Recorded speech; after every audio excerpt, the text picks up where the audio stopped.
Howie Rose, Fran Healy, Matt Loughlin, all with you from Shea Stadium. That gorgeous shot is courtesy of the Sanyo blimp, which is hovering overhead to take in the action tonight as the Mets come home and face the Cincinnati Reds in the opener of this three-game series. Al Leiter is set for his 19th start of the year as his Mets teammates take the field here at Shea.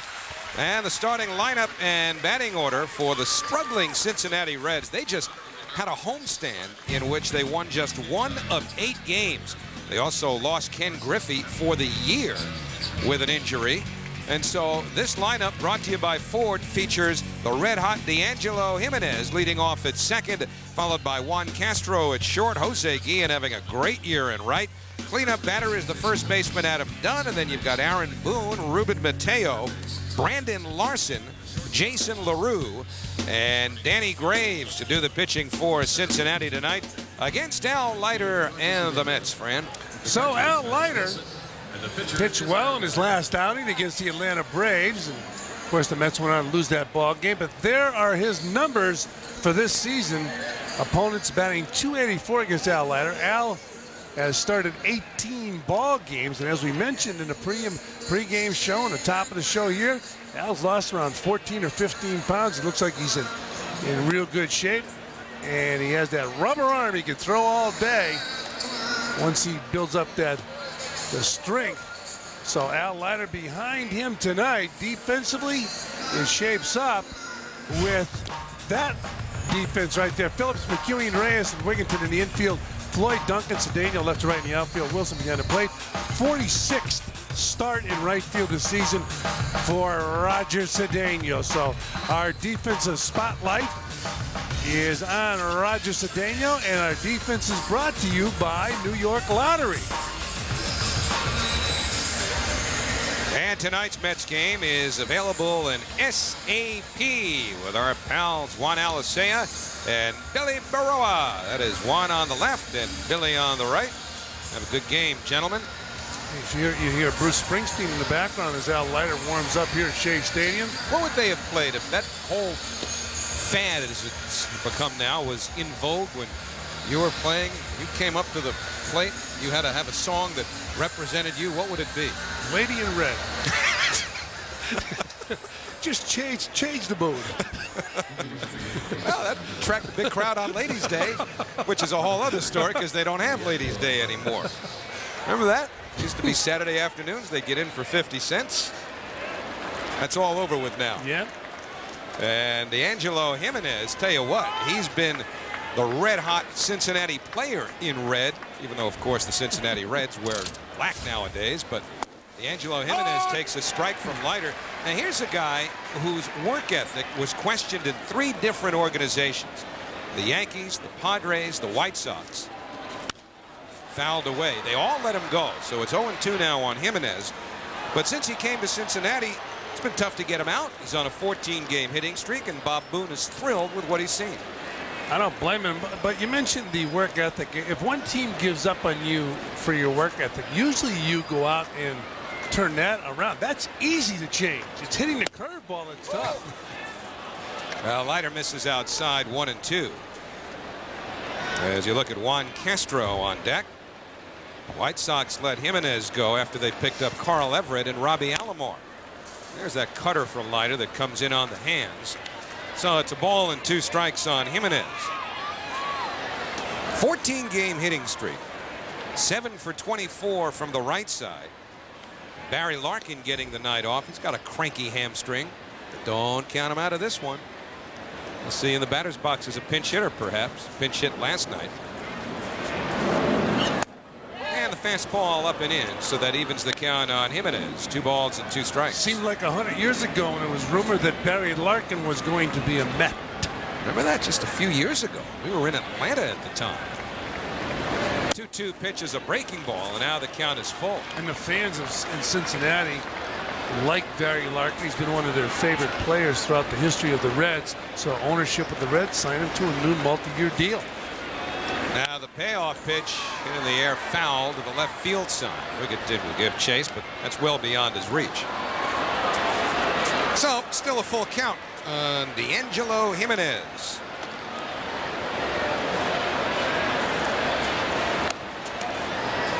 14-game hitting streak he's on is the longest by a player at the start of his Cincinnati Reds career for 30 years, according to our friends at the Elias Sports Bureau. Now the payoff pitch on the way, and it's ripped down the left field line, but Leiter was able to get it in far enough. 8 pitches to the first batter from Al Leiter. Keep in mind, Al Leiter, one of his great games was against the Cincinnati Reds a few years back. 163rd regular season game to determine the wild card. Ball 4. So a good at-bat by Jimenez. And Leiter, who is tied for second most walks allowed in the National League with Kerry Wood, starts the game with another one. Here's our Hyundai keys to the game. Rookies to continue setting the table. You're talking about those Mets. Leiter, get more outs with fewer pitches and keep the Reds in the ballpark, and teams have had trouble doing that. They can hammer the home run. That's our Hyundai keys to the game right there. Well, it cost Leiter 9 pitches to walk Jimenez, and now it's the shortstop Juan Castro. And that fastball missed. 1 ball and no strikes. Castro playing in place of Barry Larkin tonight. Al was quoted in the paper the other day talking about how he feels that he changed this year. Now he's going to go back to his old self. Challenge those hitters inside with the hard stuff. Well, he did that a couple of times to Jimenez, but D'Angelo Jimenez fought him off, fouled pitches off, and that kept the at-bat alive, and Leiter finally walked him. So credit D'Angelo Jimenez with a fine at-bat.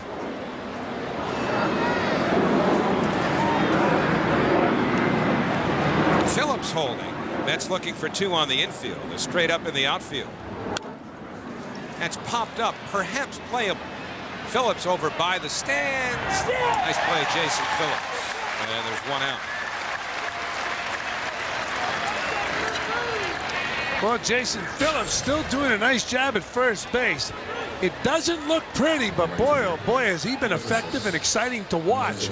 Right there, he gets over by the barrier and he makes the grab. The key is to get over there. Then you can negotiate the terrain. No negotiating in the next week or so for Phillips. He'll be in that delivery room whether the Mets are playing or not when his wife delivers their first child. Now Jose Guillen, 3rd in the National League in hitting at .342. He's got 20 homers and 57 RBI.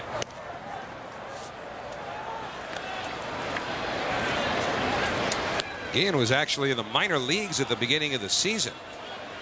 And Ken Griffey went on the disabled list for the first time. When he hurt his shoulder, Guillen came up. Because of Guillen, Bob Boone wanted to trade Ken Griffey Jr. 1 ball, no strikes to Guillen. Well, you talk about a guy whose stock has just about disappeared. Not Bob Boone, but the guy that we just talked about is wanting to trade, Ken Griffey. Incredibly disappeared. Popped up right side. Cedeno hustling towards the line. McEwing out. And it's Cedeno to make the catch. So 2 out now as Roger covers the ground. First baseman. And Adam Dunn, the first baseman. If you don't remember Dave Kingman, here's a left-handed addition, at least as a hitter. Look at that, 204, 25 home runs, 49 RBIs. He can hit them a mile. He was an outstanding football player, big, strong, left-handed hitter. You know, it's funny, you can always say, and we have said it. The runner goes. The throw from Wilson is played in front of the bag by Reyes. It's a stolen base for D'Angelo Jimenez. Well, Jimenez with a good jump off first base and beats the throw to second base. Look at that, he had 6-7 strides. And then that head first slide, the throw from Vance Wilson. It's a good pitch to throw, and Vance bounces that ball to second base. Nice stop by Jose Reyes. So the Reds, who are 4th in the league in stolen bases, get their 3rd from Jimenez. And now it's 0-1 to Dunn as that pitch had been taken for a strike, but the fastball backs him off the plate now to even the count. You talk about that 204 batting average. When you're a hitter, you can always justify the average is somewhat overrated, but you don't want to be sitting at 204. The 25 home runs are impressive, and so are the 49 RBIs. The 204 will keep you awake at night. Now it's 1-2 to Adam Dunn. Hitting 204, you got to believe Adam Dunn would have trouble with Al Leiter's cutter or his slider in a situation like this.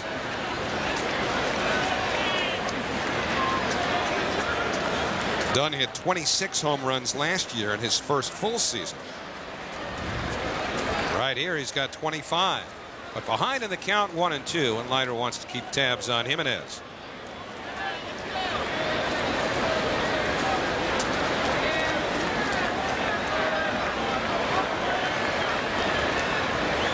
Leiter's ready. Jimenez leads from second.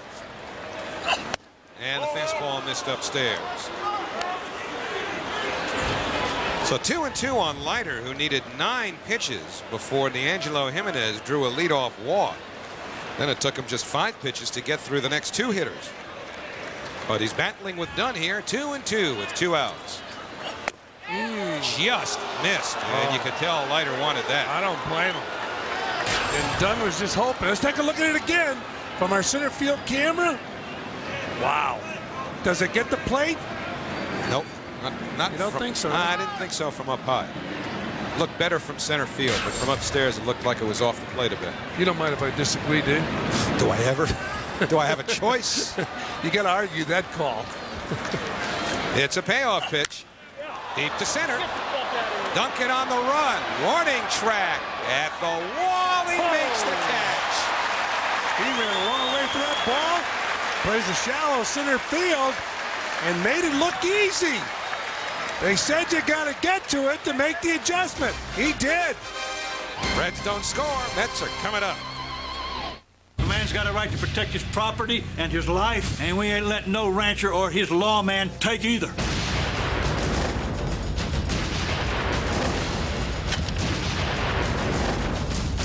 Men are gonna get killed here today. I'm gonna kill them.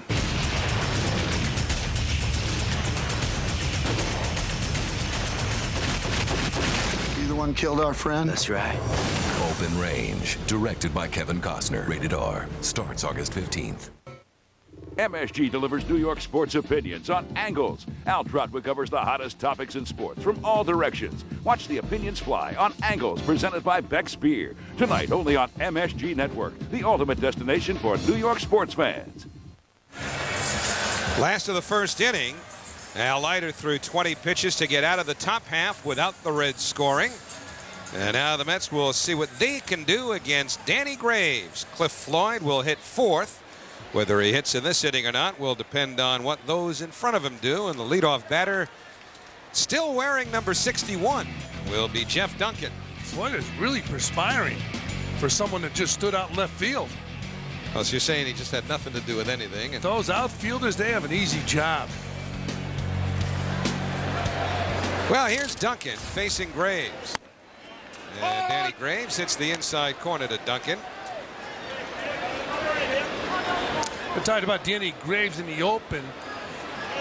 He relieved in over 300+ games when he first came to the big leagues. He was so effective, the Reds needed a starting pitcher.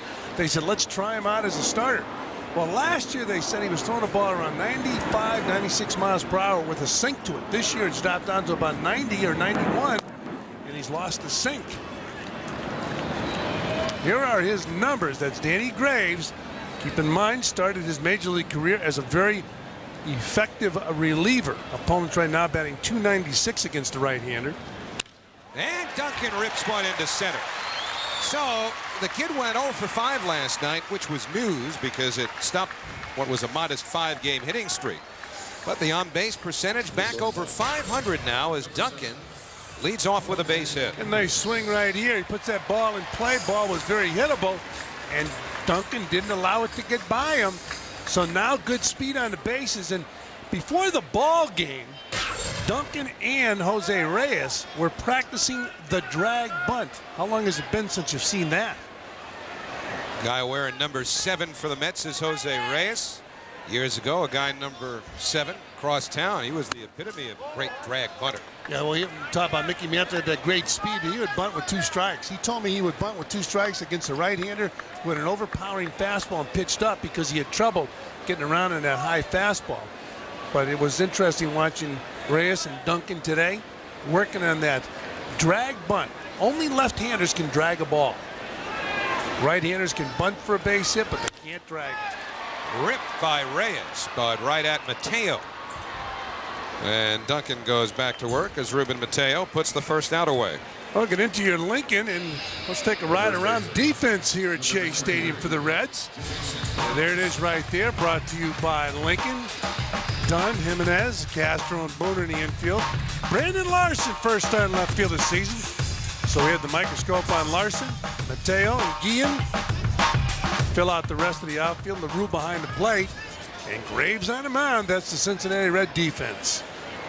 So the rookie Jason Phillips on a 12-game hitting streak. 20 for 46 over that stretch. 1-0 on Jason. Driven in 1 run almost on a daily basis this week. 5 out of the last 6 games he's picked up an RBI. And Phillips continues to hit the ball hard. Not just hit it, but hit it with authority. Duncan's running, and a broken bat pop-up should be a double play. Dunn gets to the bag, so the Mets hit in bad luck as Phillips gets jammed, breaks his bat, and it costs him 2 outs. 1 in the books, no score.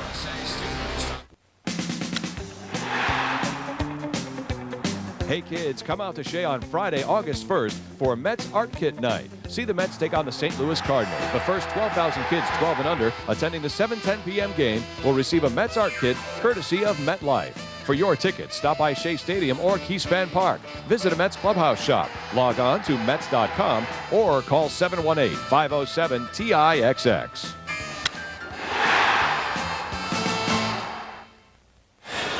Second inning of a scoreless game here at Shea Stadium, and our Dreyfus look at the numbers shows you that, I guess, Fran, the Reds managed to escape a little trouble when you consider how badly they've gotten started this year. Yeah, outscored by 39 runs in the first innings this season, outscored opponents by 31 runs in the 9th.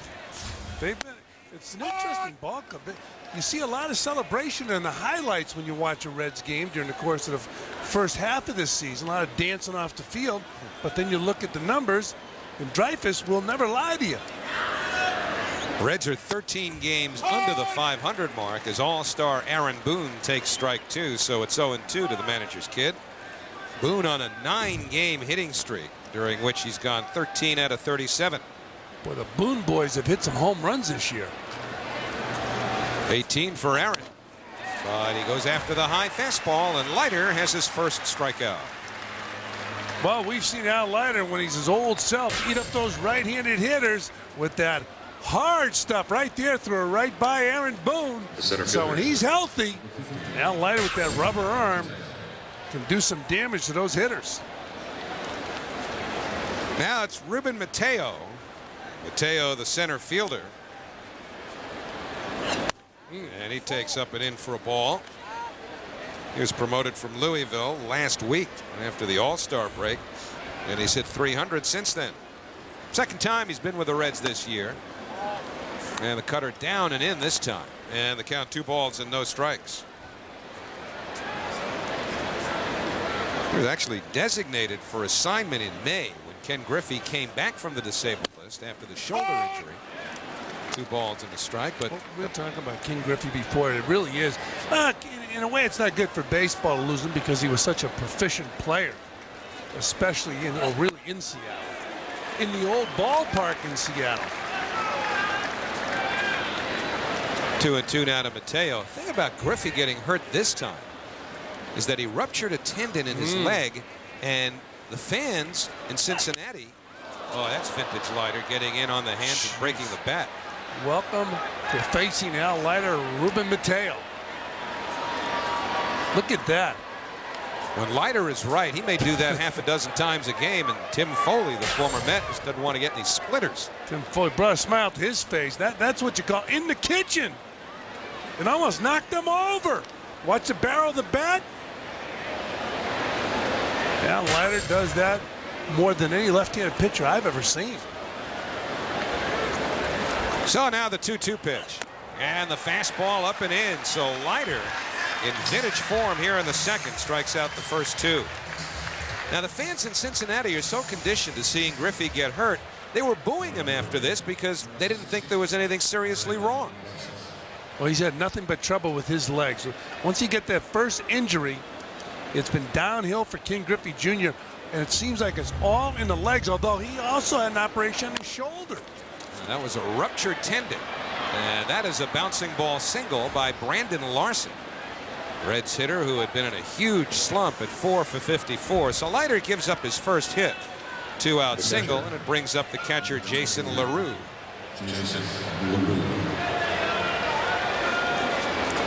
LaRue's also been in a slump. He has had some shoulder problems. Didn't play much when the Mets were in Cincinnati just prior to the All-Star break. Jason LaRue, I'm sure, under a lot of pressure catching for Bob Boone, who was an outstanding defensive major league catcher. I believe Bob Boone started off as a third baseman when he was in college and made the transition to the catching position. Rick Anderson told me he was the toughest catcher for him to steal a base against. 0-2 to LaRue. And he said when he would steal the base, it was so close, he said he had his teammates watch Bob Boone. And it only made sense what he felt Bob Boone was doing. Since he was on first base, you knew the hitter was taking a pitch. So Bob Boone was cheating and coming way out in front of the plate. Now Larson going. Wilson's throw is right there. And Brandon Larson is thrown out at second. Well, Bob Boone liked that throw. That's a strike from a catcher. And it's on the money. Look at that. Still scoreless. If you never saw Fran Healy catch, this is exactly how he used to do it. So I'm told. Hey, I like that. Who told you that? You did? Oh, okay. Stay with it. I never tell the truth. That's a perfect throw. Look at this. A strike from Vance Wilson on the money. And Joe McEwing says, come to me. Well, it got there. And now here's Floyd to lead off the second against Danny Graves. That was textbook from Vance Wilson to Joe McEwing. Makes Al Leiter feel pretty good. Makes Vance Wilson feel even better. When a runner steals a base on the catcher, it bothers the catcher. It's a personal insult. 1-1 to Floyd, and of course Vance has been struggling with the bat lately, so anything he does defensively will help keep his spirits up. We'll see about breaking that 0 for 26 a little bit later on. Well, the key, to any player is that there, swinging the bat, making contact, getting hits. Now, you want to have the proper bedside manner to make the pitcher and the pitching coach feel good. But deep down, you gotta hit to stay in the lineup.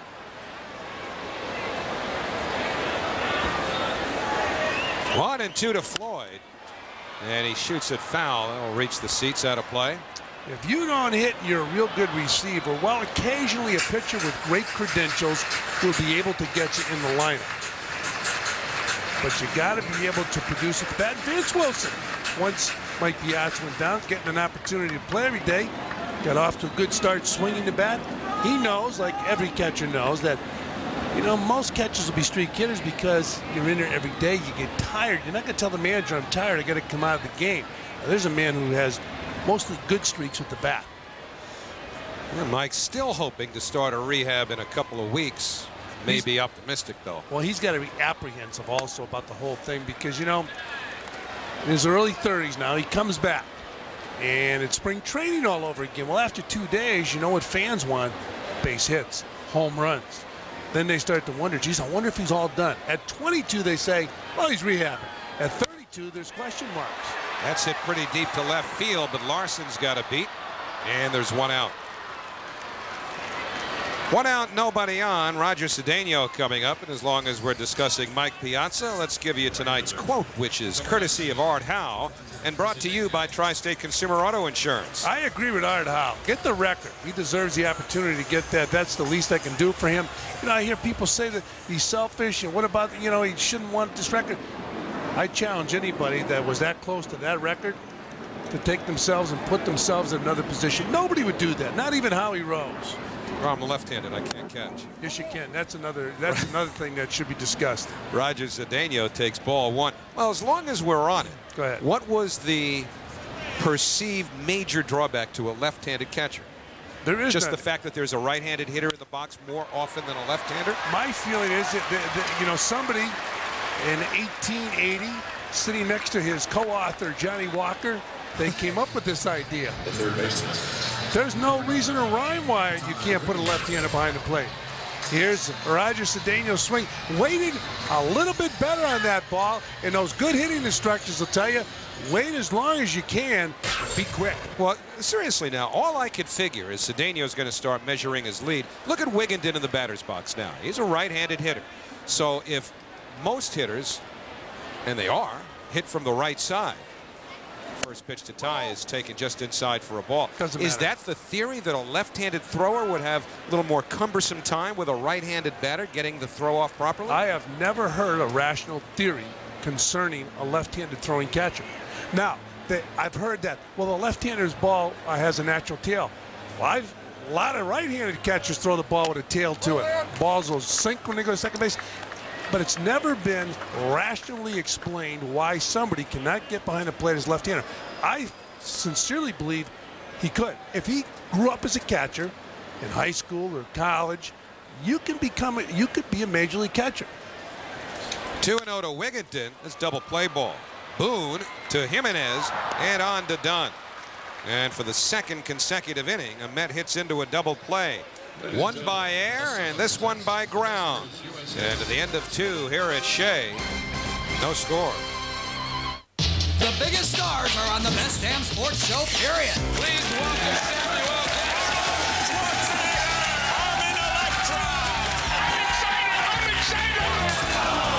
after the game. So if it's blue, we're pregnant.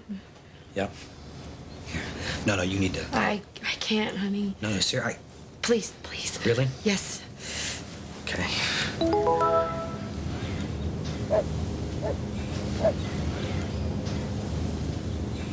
Well? Matt's will kill him. Here, take this thing. You can't be serious. Huh? Did you say something? We go to the third inning here at Shea, and this view of tonight's game, and one of the Sandlot games going on not too far from Shea. It's coming to you from the Sanyo Lightship, flying overhead with its eye in the sky camera to bring you some of these beautiful live shots you've seen. Sanyo set to compete. And Al Leiter misses with a breaking ball to Jason LaRue. One, could be someday one of those youngsters on that Sandlot field could be playing right here at Shea Stadium. Not too far away. Looked like it was in Flushing Meadow Park, right? 2-0 now to LaRue. LaRue, who was at bat when Brandon Larson was thrown out trying to steal to end the top of the second. Now it takes a cutter for a strike, and it's 2-1. There it is. Innings over. They're going to commercial break. Let's get the font in. What's the score?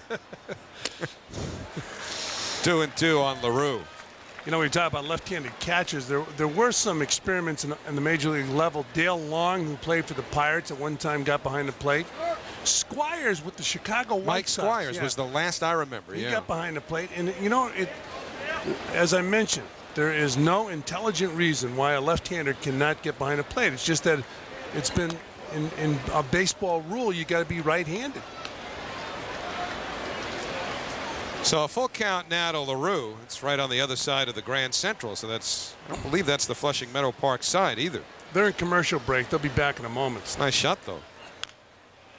Still a full count on LaRue. I had an opportunity to take a ride in a blimp. I did on cameras for Mets Inside Pitch one time in a blimp, and it was a terrific ride. I mean, very comfortable, seemed to be safe enough. I'm sure you had it beautifully catered as well.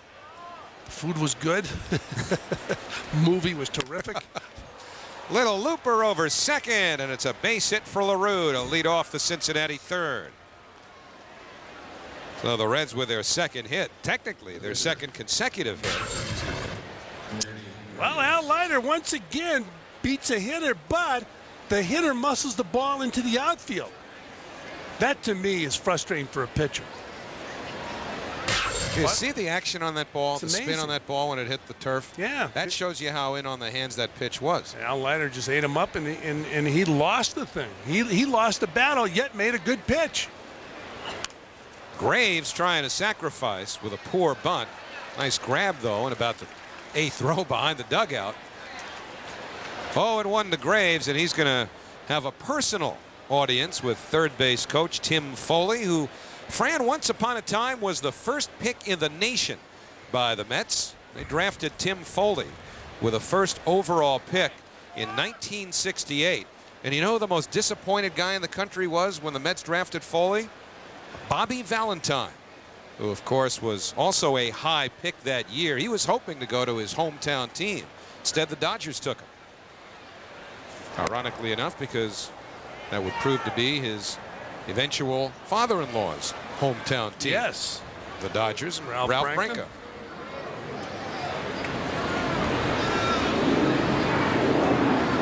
Wigginton creeping in from third. And again, Graves pops it up. Phillips has it. Well, when you talk to Art Howe, Art will tell you that eventually, they'll take a very serious look at Jason Phillips as the catcher, along with Vance Wilson. But he has been playing a very productive defense. As we mentioned earlier, at times it's not pretty. At times the stretch is ugly. But he has really done a superb job since coming to the big leagues in the month of May. After 3 trips to the minor leagues, on his 4th trip to the big leagues, he stayed, and he has been one of the more productive players on this Mets team. So now it's D'Angelo Jimenez. And Jimenez takes a curveball for strike 1. He walked in a 9-pitch duel with Leiter in the first inning. We're scoreless here in the 3rd. Jimenez, a switch hitter with a 14-game hitting streak going. 1-1.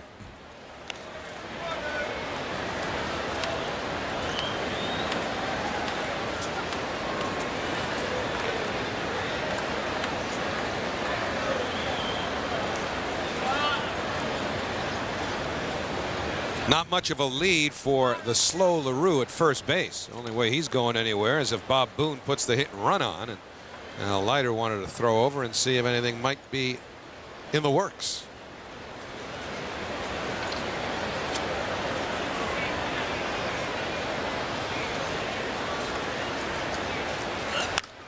That sliced the other way. Now the question is, can LaRue get to third?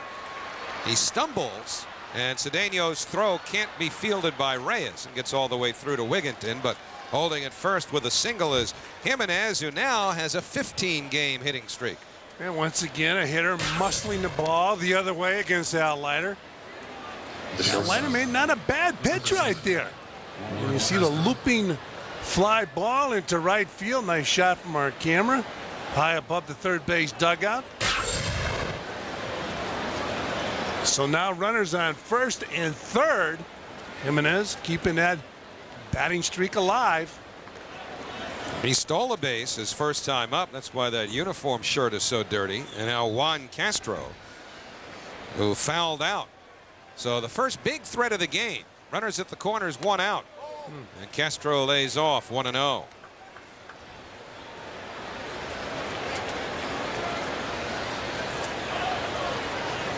Castro taking a long look down at Tim Foley to see if there's a play on. Of course, you have the squeeze possibility. LaRue slow at third.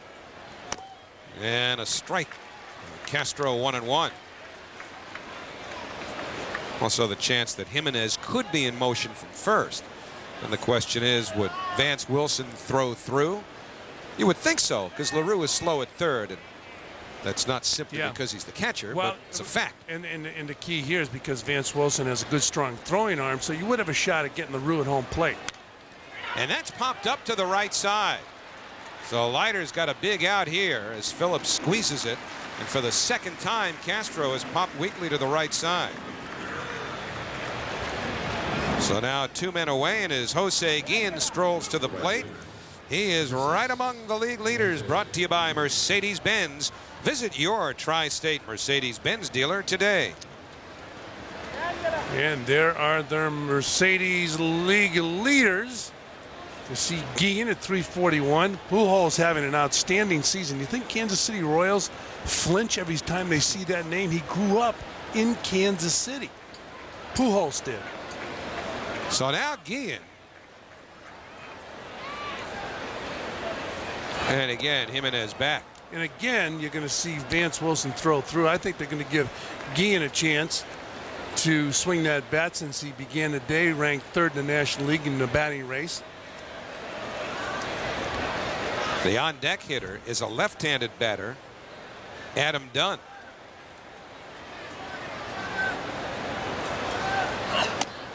Oh, and 1. Now, the interesting thing is about Leiter and left-handers, as you look at Dunn timing his swing, is that in the past, Leiter was lethal against left-handed hitters. This year, they're batting .308 against him with 3 home runs. And given his past, that's shocking. Yeah, it really is, because teams alter their lineups for Al Leiter. Rarely would you see a left-hander in the lineup batting against Leiter. 1 ball, 1 strike now on Guillen. Jason LaRue making sure he's all buckled up at third with Jimenez at first and 2 outs. So Leiter working hard here, trying to keep this thing scoreless. Line, but once again, Leiter was able to get in far enough. And basically, that was a breaking ball that hung out, and Guillen a little bit over anxious.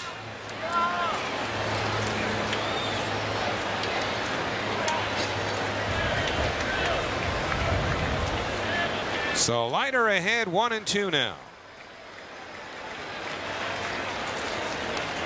And again, nothing doing there.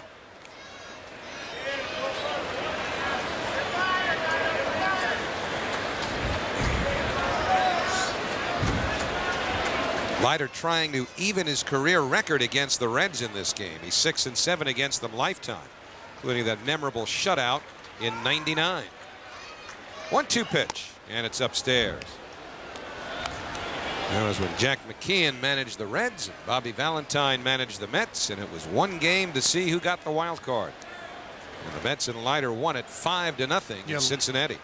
Al Leiter dominated the Reds in that crucial game. Ricardo Alfonso got it started with a first-inning homer. Now Jimenez runs, and Guillen is hit. So that loads the bases as Leiter got the cutter too far inside to Guillen. And now they'll talk about what they want to do against Adam Dunn, the power-hitting, left-handed hitting first baseman. Look at the target way inside, and Guillen try to jackknife away, and it just did touch that shirt. So Guillen goes to first base, and this might work out for Al Leiter. Guillen is a guy who has a high batting average and can hit with power. Dunn hits with power, but his average has shown that he has struggled. But he's an RBI man also, and he just missed a home run his first time up. So they're loaded up, and Leiter misses up and in. 1 ball and no strikes. Home run he just missed was a fly ball that Jeff Duncan caught right up against the center field fence. So LaRue's at third, Jimenez at second, Guillen at first with 2 outs. That's a good pitch, and it's 1-1.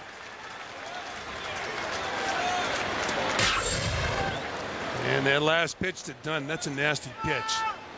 Watch it lock him up. He wants to take a shot at it, but he would have taken that bat and it would have been in pieces. Another breaking ball, and it's 1-2. So a good fastball that locks him up inside, then an off-speed breaking ball. You got to turn up that dial for Al Leiter. You see the hands collapse, and the good hitting instructors will tell you once your hands collapse, you can't do a thing. 2-2.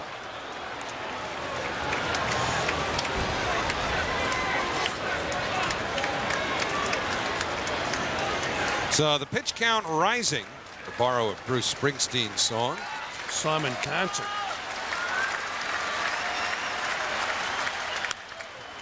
Dunn fights it off, 2-2. So you were one of the 70-some thousand out of Giant Stadium. Yeah, huh? I'll tell you right now, the thing that amazed me, I mean, he can do it all. He's a 5-tool player. He's got a 6-tool. He's 50 years old, and he can do that all night. Unbelievable shape. LaRue, Jimenez, and Guillen, somewhat younger, are the base runners. And the 2-2 to Dunn. He fights it off, and even if that would have hit, the runner at third, LaRue, would have been all right for the Reds, because that's why runners take their leads in foul territory. I'd take my lead in foul territory so I can get out of the way of the ball. So, because it hurts. No other reason. Well, just in case some youngsters are watching and wonder about that. If you're hit with a ball in fair territory, you're out. The 2-2 to Dunn, and he's down on strikes. So Leiter wins the battle. And it worked out for Al Leiter. He hit Guillen. He didn't want to hit him, but it worked out because of that result. Still scoreless. Another gorgeous shot, courtesy of the Sanyo Blimp, flying over Shea Stadium in Flushing. Bottom third of the Mets batting order, and off the glove of Jason LaRue is ball one to Vance Wilson, who is trying to get rid of an 0 for 26 stigma. Wilson, McEwing, and Leiter here in the New York third against Danny Graves. Mentioned earlier that catching every day will lend itself occasionally to a slump. Vance Wilson for a while had been a backup to Mike Piazza. Now he finds himself in the lineup pretty much every day behind the plate. Things tend to slow down when you catch a whole lot. Body slows down at the plate and also behind the plate. That's why you got to admire those guys that are in the Hall of Fame. Catching all those games. It's popped up. Who's going to get it? The shortstop, Castro, answers that question. And there's one away. The second base. One out, nobody on. It'll bring up Joe McEwing. McEwing had a great series in Philadelphia. Played last night, had a base hit in Montreal. Now, we've told you in the past that Danny Graves is the first major league player ever to have been born in Vietnam. If you just wonder how that worked out, he was born in Saigon 30 years ago, turned 30 in a couple of weeks. 1-0 to McEwing. Danny's father, Jim, was a mess hall sergeant in the Army, and his mom is a Vietnamese native, and she worked in the American Embassy. But Danny didn't spend a whole lot of time in Vietnam. 1-1 now to McEwing. When he was 14 months old, his family moved to Jacksonville, Illinois, and then when he was 5, they moved on to Tampa, which is where he grew up. And it was all baseball from then on.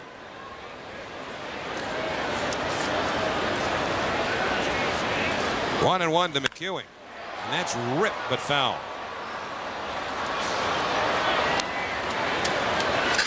So 1-2 on Joe. The average crept up to 238 with his strong last week. During the Vietnam War, a lot of teams, a lot of professional sports teams attempted and sometimes were successful in getting their players into the Army Reserves or National Guard, so they get their 6 months of active duty in and go back, and they were able to play their respective sport. Yeah, it was a different time then. Yeah.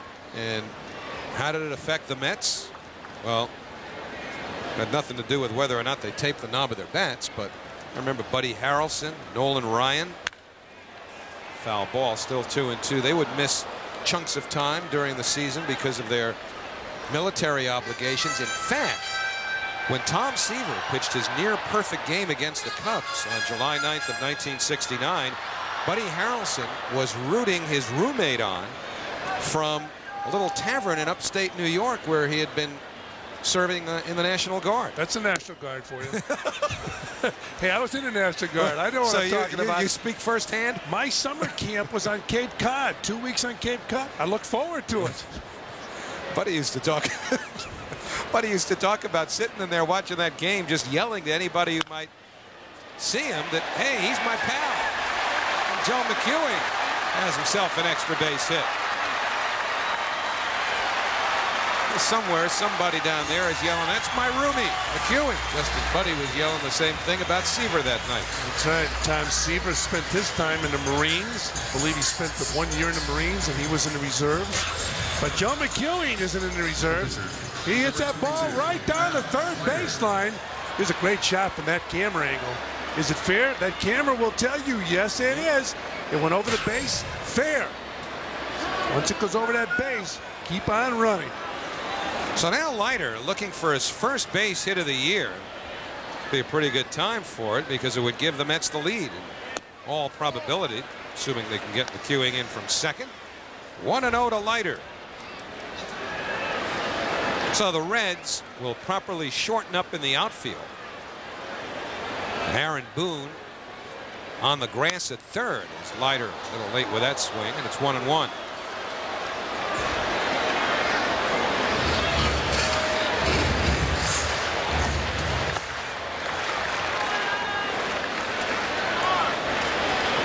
Queuing good speed and scoring position.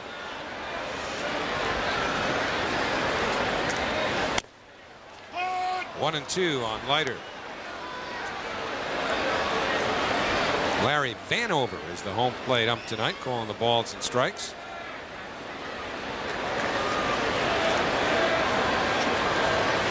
And Leiter is down on strikes. So Al fails to help himself. Second out, first strikeout for Graves. Jeff Duncan coming up. Keep cool as the season heats up. Duncan's been keeping cool as a leadoff batter since coming up. But why don't you sport your summer threads? Get your MLB authentic caps, jerseys, shirts, and more at Mets.com. The Mets.com shop for all things baseball. Well, Duncan got a fastball and ripped it into center his first time up. Let's see how Graves works him here. Curveball and a good one. Well, so far, Duncan has really impressed Art Howe and his coaching staff. Doesn't overswing. Could be a prototypical leadoff hitter, although a little bit taller than most. 6'2". Fastball there, but he hits it in the air, and it's imminently playable for Mateo. So the Mets get a runner into scoring position, but can't get him home. A double, nothing more, and at the end of 3, we are scoreless.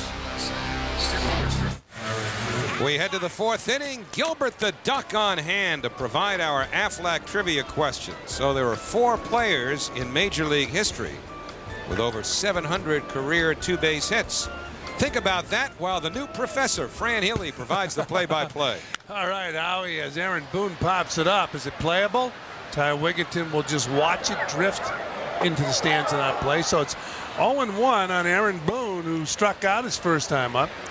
You were talking about players back when the Vietnam War was at its peak and how teams would try to get the players in the National Guard and the Army Reserves. I mean, the Army Reserves and the National Guard were well-run outfits, even back then, but today especially. Just want to make that perfectly clear to Howie Rose. It's popped up. Oh, catcher's interference. How about that? The ball landed up here, and it's a base hit. Catcher's interference because the batter made contact with the catcher's glove. So it goes as an error on Vance Wilson. See if we could pick it up from this angle. Well, let's take a look at this again. Let's see. They call catcher's interference Yeah, there? let's check this out again. I can't tell from that angle where there was contact. You see didn't Wilson see it. reach I a little didn't bit, see but it. I didn't see the contact. So catcher's interference. No complaints from Vance Wilson. Did we miss something? Rarely does that happen. You said that. It is a very rare play, catcher's interference. And as we mentioned, it'll go as an error to Vance Wilson. I believe the man who has the record, the hitter who has the record for most. Here's a fly ball right center field. Cedeno will make the grab. 1 down. Aaron Boone returns to first. The player I think who has the most interference with the catcher, or the catcher interfering with this particular hitter, was Pete Rose. I think he has the record. Phil Rizzuto told me he used to do it on purpose. It is scored catcher's interference, so. Well, nobody complained, so it had to. I thought the camera misses nothing. Well, it's all a matter of depth perception, too. You know, it's sometimes not all that easy to see the contact. It certainly wasn't there, but evidently, as Wilson reached, he made contact with the bat. Hard thrown slider right there, a cutter inside. 1 ball and no strikes on Brandon Larson, who singled his first time up. Larson looking down at Aaron Boone on first base, and they check it as Al Leiter flips over to Jason Phillips. Absolutely gorgeous night here at Shea Stadium. First of 3 between the Mets and the Reds. Come on out tomorrow night. And then again on Sunday as the Mets and the Reds go at it again. The 1-0 pitch, it's inside. So Brandon Larson with a 2-0 count. He was the International League Player of the Year, I should say Player of the Month for the month of June. The Cincinnati Reds have had a long-standing relationship with their AAA affiliate as Larson pops it up. Boone's down by second base. Reyes gloves it, and Boone hustles back. Reyes turned a couple different ways, but was able to make the grab. 2 down. Boone played that very smartly because he could tell that there was a possibility that Reyes wasn't going to come up with it, so he stayed as close to second base as long as he possibly could. Then as soon as it became evident that Reyes would put it away, Aaron Boone would turn on the afterburner. See, now he sees that ball might not be caught. And now it's time to get back as he sees Reyes come up with it, and he timed it perfectly. Good sound veteran base running. So Aaron Boone back at first base. Jose Reyes back at his position. We're set to go with 2 outs here in the top of the 4th inning. No score, the Reds and the Mets. Watching all the action tonight on Fox Sports Net. Hope you're enjoying the action. Fran, Healy, Howie, Matt Loughlin, and our unbelievably productive crew in the truck. Frank DeGrace, our producer. John Gallagher, our director. Jim Gallagher, no relation to John. Charlie Kuchera. And Charlie's watching his ball go to deep right field, and Roger Cedeno makes the grab. And that'll do it for the Reds. Runner stranded. Sun is setting in New York. No score.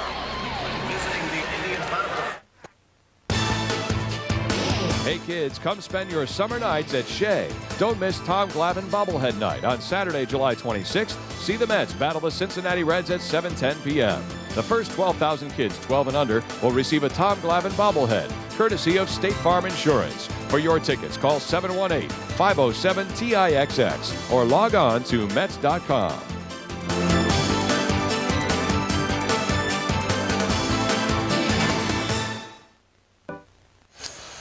Well, tonight on Fox Sports Net, catch the most outrageous combo of sports news and entertainment on TV with NFL insider Jay Glazer. It's the best damn sports show, period, tonight after the game on Fox Sports Net. He was practicing this early today, and he gets himself a hit. How about that? Jose Reyes was out here early today with Jeff Duncan. They were practicing the drag bunt, and he does it, and he's successful. So the Mets have a base runner. Take a look at it again. He bunts for a base hit, not necessarily the drag bunt. Usually you're moving out of that batter's box, but he worked on it today. You can't get him because he can fly.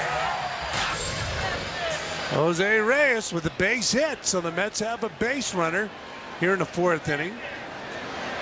With nobody out, Jason Phillips, who is enjoying a 12-game hitting streak as the batter. He takes a ball. It's 1-0 on Phillips, who lined into a double play his first time up.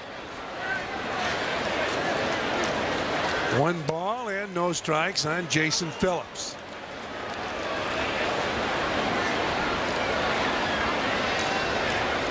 Reyes with the big lead off first base as Phillips takes down low. 2 balls and no strikes. By the way, while we have a moment, I'd like to pass along our condolences to a longtime employee here at Shea Stadium, Pete Flynn, terrific guy, who lost his wife Ann yesterday afternoon. So sorry to hear that. Yeah, condolences to Pete and his family. You've heard us mention Pete many times over the years. He worked hard here, keeping the field in order along with the grounds crew. 2 balls and 1 strike. And again, our condolences to Pete and his family.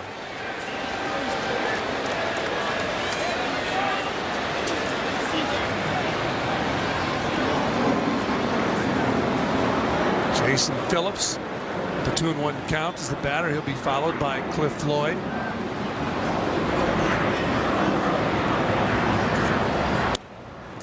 Down low, so It's 3-1. Great hitters count right here for Jason Phillips.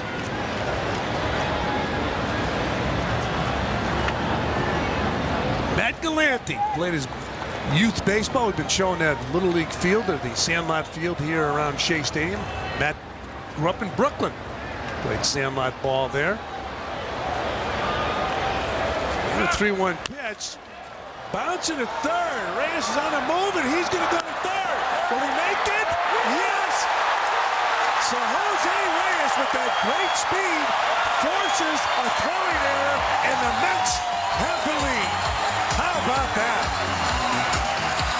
Well, you saw a rain night in the Cincinnati dugout a moment ago. Ray is the bench coach for Bob Boone. And you know why Ray's familiar with this? Because an old teammate of his, Mookie Wilson, used to do it. Great base running by Reyes. Fran talked about pressuring the defense. Make them do something unnatural. You might get a mistake out of it. And Dunn airmailed the throw. It bounced into the seats, meaning that Reyes was allowed to come down the line to score the first run of the game. So, earlier today, as we mentioned, Jose Reyes was out here practicing the drag bunt. So he drags for a base hit, close to a drag bunt for a base hit. He moves all the way to third base on a bouncer. He was put in motion. The ball went to third base. Aaron Boone threw to first. While he was throwing, Reyes goes to third. Adam Dunn tries to throw him out. He throws it away. How about manufacturing a run? Hey, you know, it's a little different than, say, how Mookie used to do it. Wasn't a blueprint that Mookie had to be in motion in the first place. Mookie could be a base runner without being off on the delivery and still go first to third on a ground ball if he was of a frame of mind to do it. Cliff Lloyd skies one. It's way up there. Jimenez under it. He makes the grab. 2 down. And so 2 men out here in the bottom of the fourth inning. The Mets have a 1-0 lead. We'll go back to the duck. The great Gilbert Gottfried. 4 players in Major League history with over 700 career doubles. Well, you got to figure the big Bambino. That'd be one, wouldn't it? How about Willie Mays? How about Henry Aaron? Wasn't Ruth, huh? Just Tris Speaker, Pete Rose, Stan Musial, and Ty Cobb. 3 out of 4 in the Hall of Fame, and I guess Pete might have a shot at getting in the Hall of Fame if the Commissioner of Baseball forgives him. By the way, speaking of the Hall of Fame, again, congratulations to Gary Carter, who will be inducted on Sunday along with Eddie Murray, another former Met. Jeff Wilpon, Dave Howard, Tom Seaver, Ralph Kiner, and Rusty Staub will represent the Mets this Sunday in Cooperstown when Gary Carter is inducted into the Baseball Hall of Fame. The kid. Thrilled for Gary. Great enthusiasm for the game of baseball as Cedeno takes inside. It's 3-0. Gary Carter was, shall we say, handing out high fives. You were on the receiving end. You'd better have soft hands. Boy, oh boy. I'll tell you one thing. He took a curtain call as enthusiastically as anybody who ever played the game. I was talking with Gary Cohen on the radio side the other day how Gary Carter was to the Mets what the late Dave DeBusschere was to the Knicks. Final piece of the puzzle. Cedeno, base hit into center field. So Roger Cedeno on first base with 2 out. And the kid will go in as a Montreal Expo. And let's face it, that's right. You know, his best years statistically, the longest amount of time he played in the major leagues was as an Expo. But as a Met, he won his only world championship, and he hit the curveball from Neil Allen into the left field bullpen on opening day 1985 to give the Mets an extra inning win in the first game he ever played as a Met. And that was October the 27th, 1986. Full of enthusiasm. Gary Carter. Breaking ball off the plate to Ty Wigginton. Ty leads all National League rookies with 102 hits, 23 doubles, and 46 RBIs. And making a smooth transition to third base. One-time catcher, one-time second baseman. And he drives his ball to center field, but it's a hang with him as Ruben Mateo makes the grab. Mets have a 1-0 lead because of that guy. We'll be back. New York sports fans, this is your time. That's why MSG Sports Desk goes 24/7 with all the latest as it happens. Join Kurt Menefee, John Giannone, and all the Sports Desk gang every night. MSG Sports Desk on MSG Network. This is our Well, Sunday on Fox Sports Net, catch the Cyclones in action when Brooklyn hosts the Williamsport Crosscutters. That's live coverage. It gets underway at 5 p.m. That's Cyclones baseball Sunday on Fox Sports Net. Kurt Menefee and Eddie Kranepool will call that ball game over there in Brooklyn at Keyspan Park, a beautiful ballpark with terrific view of the water, the beaches. And Danny Graves picks up a base hit, leading off here in the top of the 5th inning. Well, that's got to tear you up if you're Al Leiter. Here's Danny Graves, who in his first at-bat was called on to sacrifice, and he couldn't do it. He popped up 2 bunts before one was finally caught, and here he loops one past Reyes, and now not only is the pitcher no longer in the batter's box, he's on first base. So forget about just breezing by the pitcher. Now you got to deal with a red-hot D'Angelo Jimenez in the tying run on first base. Jimenez is 1 for 1 in his game. He's also walked. He also stole a base. He takes a strike. You know, Howie, reading that promo for the Cyclones in Williamsport, for years, the Mets were in Williamsport. Hey, Eddie Kranepool played at Williamsport, if I'm not mistaken. I'll tell you one thing. I faced some pitchers in the Mets organization in Williamsport, guys like Nolan Ryan, Alan Schmeltz, had a great arm pitch. Al Schmeltz, wow. Bob Johnson, Jerry Johnson. They were all on the same staff. Jim McAndrew. You hit against Les Rohr. Kuzman was talking about what a great arm he had. Foul ball. Rohr, he was at the Red Sox and almost threw a no-hitter against No, that was Billy Rohr. Oh, that was okay. Yeah, this is Les Rohr, who was the #1 pick of the Mets. No, I don't believe I faced him, but I'll tell you what, they would give you nightmares. You go against that Williamsport team as you look at the action at Shea Stadium from Sanyo Blimp. Can't beat that trip up there. You got to get up there, move around a little bit. So I missed. 1-2 on Jimenez. I'll take that back. He struck him out. It was better than 1-2. It was 1-3. 4 strikeouts for Leiter as he gets him with a breaking ball in the inner part. And the slider retires Jimenez. So 1 man gone. Graves still on first base. Juan Castro is the batter. He's 0 for 2. But anyway, the Williamsport Ball Club will be in Brooklyn this Sunday against those Cyclones, who continue to draw extremely well and play very well under Tim Tuffle. 1 ball and no strikes on Juan Castro.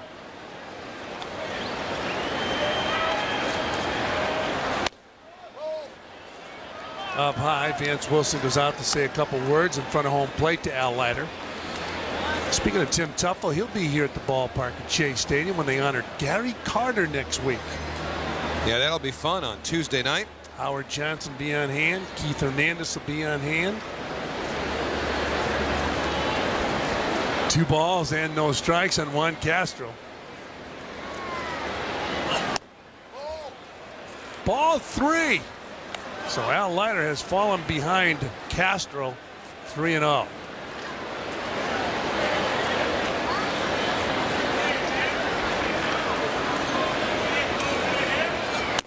There's a strike. 3-1 on Castro. Jose Guillen waiting on deck.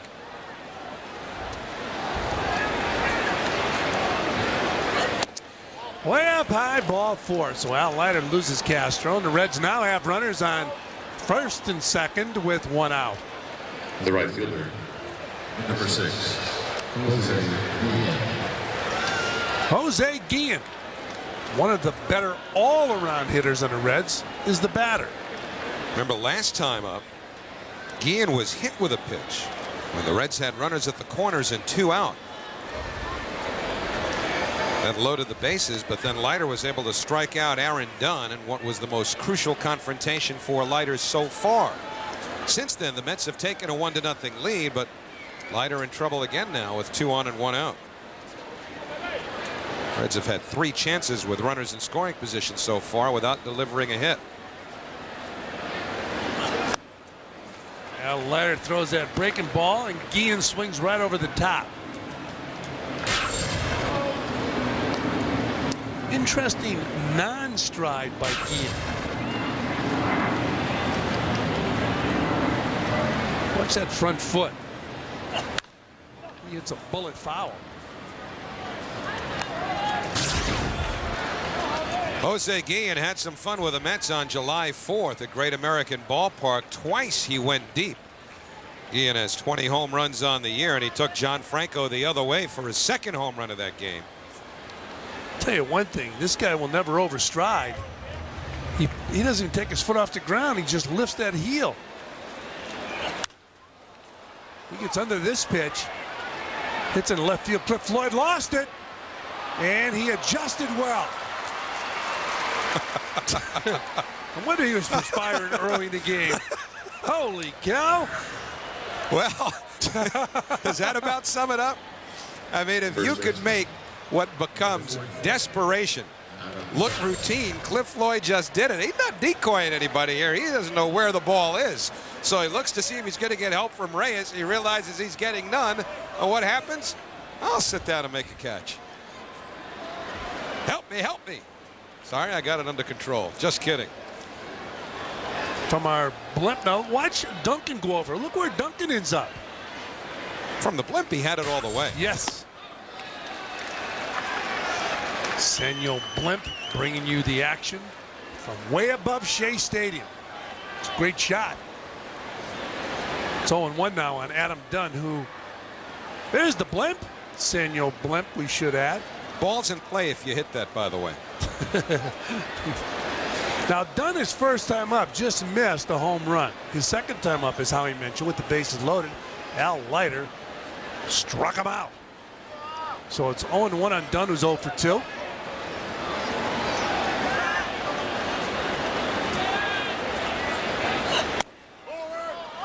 Inside, 1 ball and 1 strike on Dunn. We'll remind you again that the electronics leader Senyo is proud to bring you these aerial pictures from the Senyo lightship. A beautiful ship. Here, this is where you sit, right in there.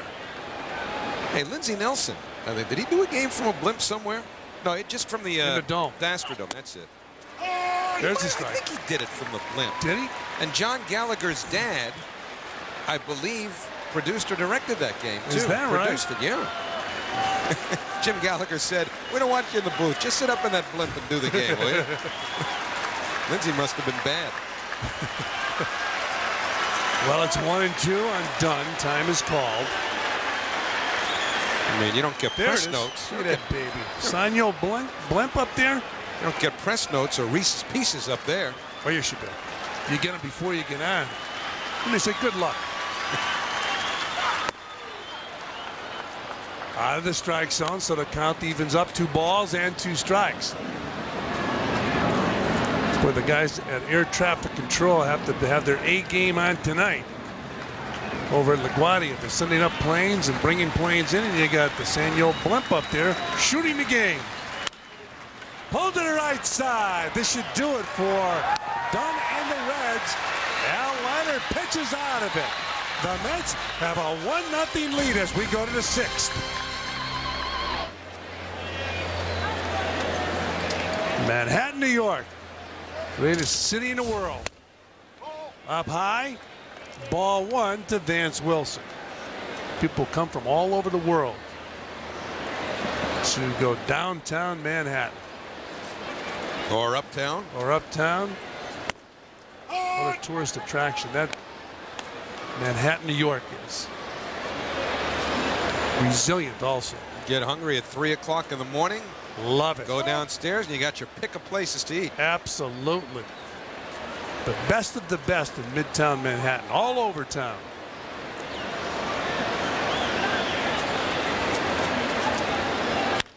Wilson hits the ball off the end of the bat. Will it drop? No. So Vance Wilson is still fighting his slump.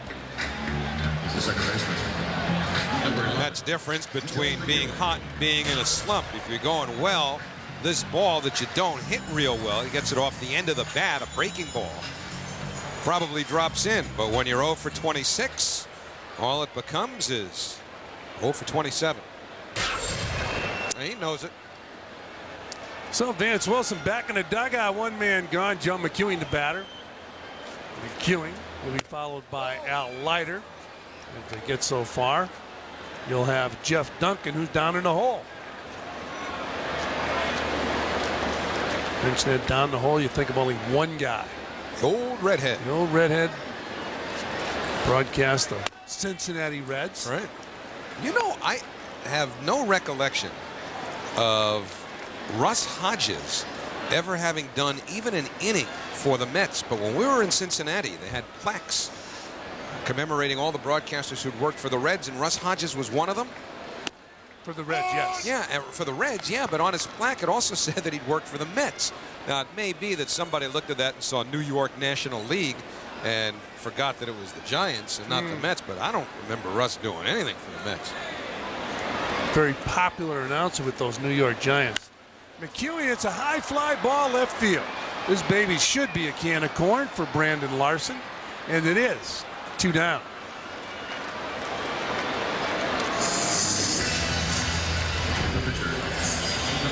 Well, we talked about the wild card playoff game in '99 and our Mohegan Sun moment. Al Leiter got the last out, and the Mets headed to postseason where they would beat the Diamondbacks on the Todd Pratt home run before losing in 6 to the Braves in the LCS. Next year, Al Leiter pitched in the World Series when the Mets played the Yankees. Our Mets baseball moment is brought to you by Mohegan Sun. Well, Leiter, the only pitcher to defeat all 30 Major League teams, takes a pitch outside, 1 ball and 1 strike.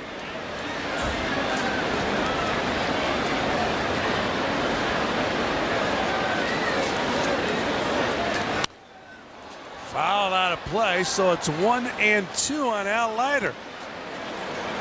There have been 30 teams in the major leagues for the last 5 years. It's when Tampa Bay and Arizona joined the ranks in 1998. I think Ray Knight was managing the Reds then. Hit off the end of the bat. Should be an easy play, and it is. And that'll do it for Al Leiter and the Mets. They fail to score, but they have the lead. We'll be back.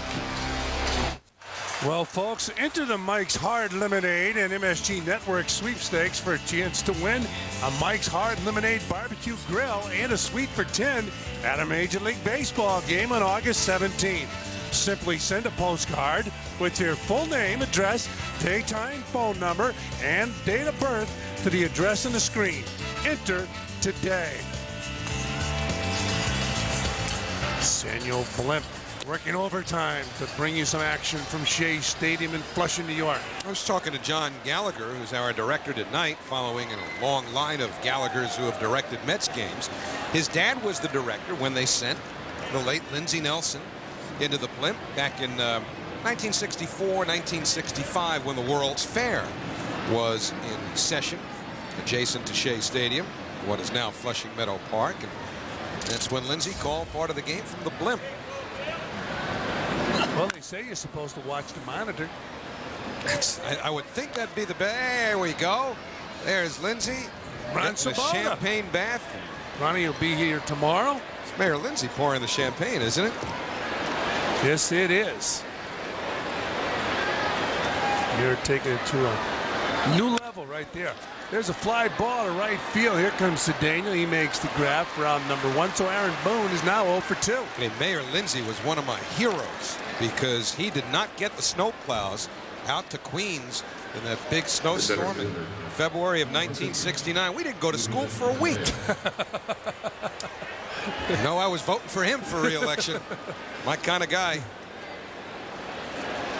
Ruben Mateo, the batter, he takes a strike. Although he reminds you of James Bond. Oh, Mayor Lindsey? Yes, he would. He would remind you of Roger Moore, wouldn't he? Ooh, there's a jam shot. Ty Wigginton makes a play. 2 down. I never thought about it, but he felt like Santa Claus to us when they didn't shovel the snow. Another jam job from Leiter here on Mateo, who's unable to get his hands and his arms extended. That keeps it in play for Wigginton. It's exactly what Leiter wants to do to those right-handed batters. Just get into their kitchen. And that's Al Leiter's A game. So a 2-man out. Brandon Larson, who's 1 for 2 as the batter, he gets jammed. He muscles the ball into the outfield for a base hit. So Larson with a base hit. The Reds need a run to tie. The Mets are up 1-0 here at Shea Stadium on an absolutely gorgeous night. Leiter has seen this act before because in the second inning he retired Boone and Mateo to start the inning. Then Larson singled to center. And in that second inning, Bob Boone put Larson in motion. Vance Wilson threw him out to end the inning. Might have to try it again.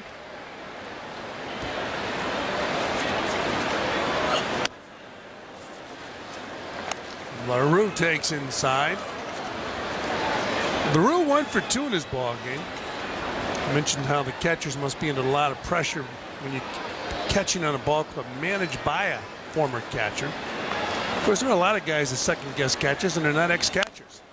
Fouled off. When in doubt, second-guess the calling of the catcher. You're a bitter, bitter man. Very bitter. I liked it when Mickey Mantle second-guessed Yogi Berra. He said, "Didn't you call the pitches?" And he did. He did until the pressure was on. He wouldn't call anymore. Whitey Ford called Yogi out to the mound. Said, "What's going on? You're not giving me a sign." He said, "That's because Mickey's not giving me one." I like it when a manager thinks he can call the game from the dugout. The guy that has the best view of the pitch is the catcher.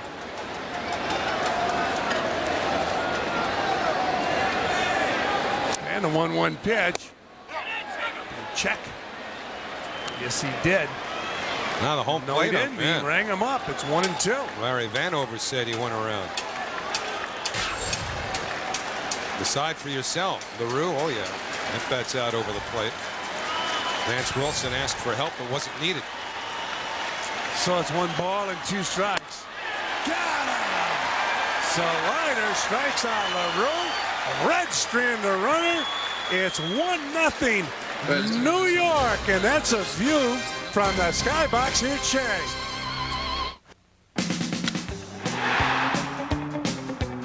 Hey kids, don't miss Mets Hot Wheels Day on Sunday, August 3rd, when the Mets battle the St. Louis Cardinals. Play Win the Innings all game long for your chance to win a Jeff Gordon Signature Edition Chevy Monte Carlo SS and other great Mets prizes from MasterCard and Chevrolet.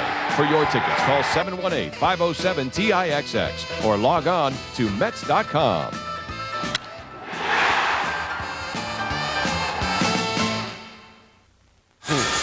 Boy, does that look good at Shea Stadium. Look at that. Cooking up a storm. Some great food out here at Shea Stadium. So come on out and enjoy some baseball, do a little chewing. And what goes good with food? Coors Light, of course. And watch that down, right? Oh, absolutely. And you know what? It's time for the Coors Light Silver Bullet 6th. Paul Kovarsik from Clifton, New Jersey is today's lucky fan. Now, I'll tell you about, look at this. Duncan squared the bunt, took it for a strike. By the way, that means if the Mets hit a home run this inning, Paul wins dinner for 2 at Bourbon Street. To enter, send a postcard with your name, address, daytime phone number, and date of birth to the address below. So Jeff Duncan, who's 1 for 2, takes a ball. You know, we need to clear something up about Jeff and that number 12 we were talking about in Montreal. He wasn't making any demands, much less even asking to have his number lowered. We were asking him if he'd have a lower number, what would it be? And he said, well, he's worn number 12 throughout his youth and into his minor league career. And if Charlie Samuels ever decreed that Duncan was ready for a lower number, that's the one he'd like it to be. It's vacant now because Robbie Alomar is no longer here. So 61. You know what? Whatever number they give you, if you're in the big leagues, that's all that matters. Although the high number doesn't make you feel real good. You know, years ago, I was asked to come back when I was in broadcast with. They were going to make a switch with catcher, so I showed up at spring training, and my wife asked me after the first day of practice, "What number do you have?" I said 58. She said, "Handwriting's on the wall." I said, "Get out in the kitchen and rattle those pots and pans." Up high. Oh, that worked, I'll bet. Oh, huh? yeah. I'll never forget that. Handwriting's on the wall. 3 balls and 2 strikes. Well, you didn't have that far to, what'd you have, 40 before that? Yeah. I was there, I remember. That's right. I had 16 at one time. Oh, sure, big shot. Ground ball up the middle. Scored 4-3. 1 down. Here's how you build a run. First, you bunt, and you bunt well enough so that you can beat the second baseman to first. Well, Jose Reyes did that. And then when he was on first, Jason Phillips hit a topper to third, and Reyes was off and running on the pitch, and that forced the defense to make an unnatural play. Adam Dunn had to come up quickly and overthrew everyone, putting it into the seats, and Reyes scored what is, to this point, the only run of the game. So 1 out, and Jose Reyes takes a ball. So far, the Mets have that run on speed. The manufacturing of a run by Jose Reyes. Well, now let me see if you agree with this theory. Reyes has been hitting far better from the left side over the last dozen games. Do you think one of the reasons for that, especially over the last 6 or 7 now, is that he's had Duncan on ahead of him, and there's been a big hole open on the right side? I mean, he's hit the ball that way. Yeah, he's hit the ball that way occasionally. I think, you know, we'll probably see more fastballs with Duncan on. Yep. And he's seeing more right here. But look at this. How about that? A kitty cat right across the field, but it wasn't a blocked one. Yeah, somewhere Ron Santo was ducking. That's a great shot of Ron Santo. Ron Santo told me in an interview when the cat went on the field, he couldn't believe it. He said he was superstitious. He watched the cat go right around him and over to Leo DeRocher. And it was a great shot of it.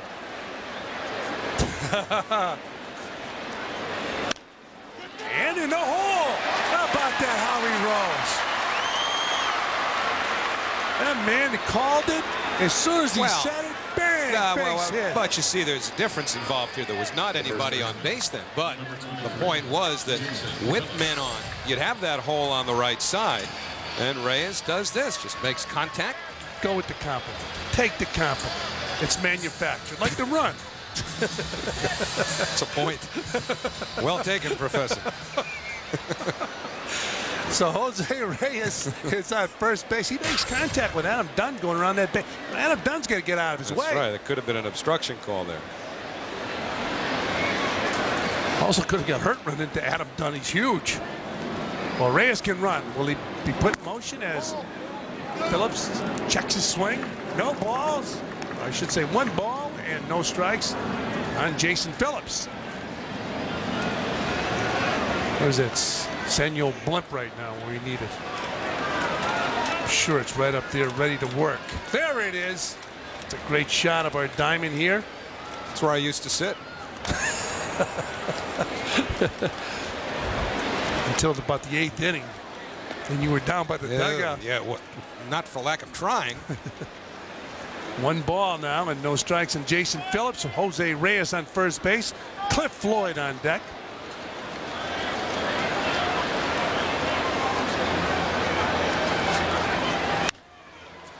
Foul off.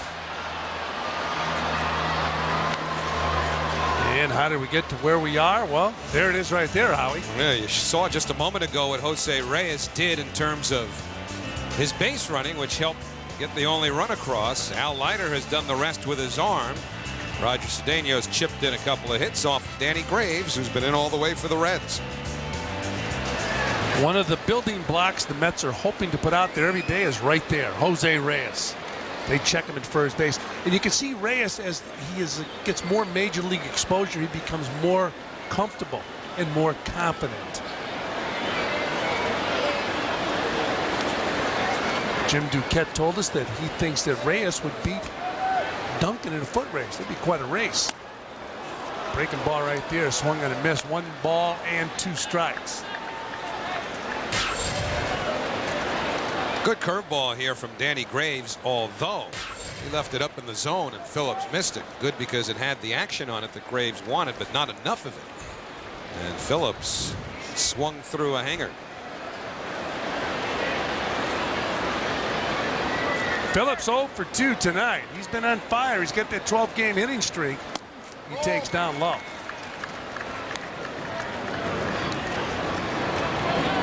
Art Howe put Reyes in motion as Cliff Floyd waits on deck.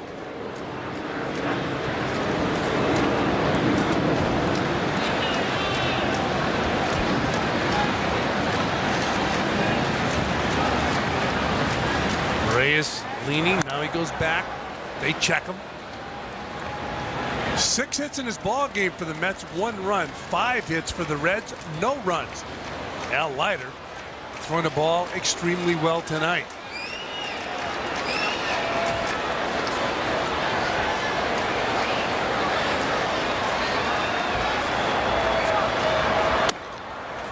Full count now on Jason Phillips. I'd send the runner here. Put Reyes in motion. 3-2, 1 out. Phillips does not strike out that much.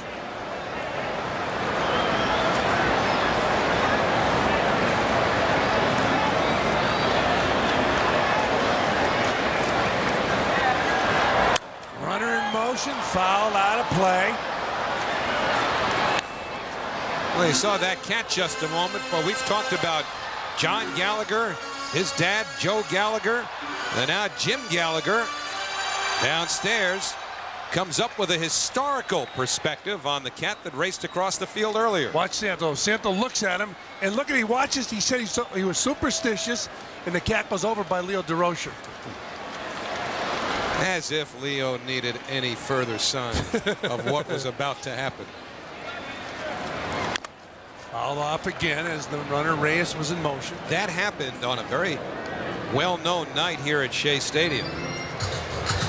You were talking to Jerry Koosman not long ago about how in that game, actually that was the night after this particular game with Koosman and Bill Hands. Bill Hands hit Tommy Agee leading off the bottom of the first inning. This is where you know your pitcher's got your back. Jerry Koosman drilled Ron Santo in the next inning. Hurt Santo. Jerry Koosman was quite a competitor as Phillips puts this in motion and in play. Reyes was in motion. Now he'll hustle back to first base. So Phillips now 0 for 3. 2 down. You know, it's funny to talk about Jerry Koosman. He comes into town occasionally for promotions with the New York Mets. What a character he is. I'll tell you, Don Gullett now going out to talk to Graves as the batter will be Cliff Floyd. You know, and Don Gullett, a very good left-handed pitcher, but Jerry Koosman, highly respected major league left-handed pitcher. In fact, Tom Seaver said if he left the Mets around the time that Tom went over to Cincinnati, that Jerry would probably be in the Hall of Fame. But I was asking Jerry because Willie McCovey told me he had trouble hitting Jerry Koosman. And I mentioned to Jerry, he said, you know, he said, I figured him out. He said, I told Gil Hodges, I would have loved to have been there for this one.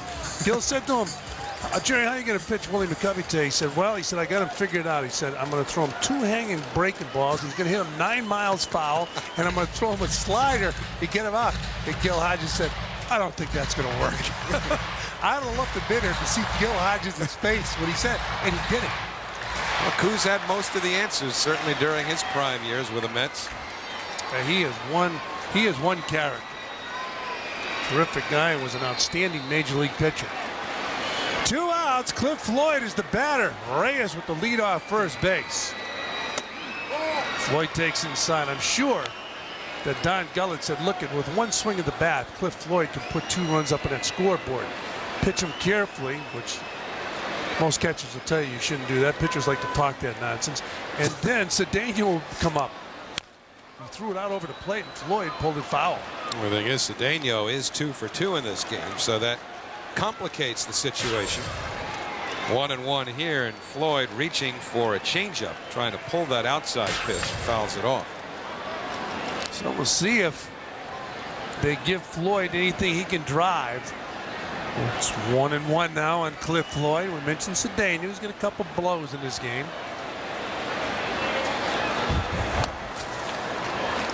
It's 2-1.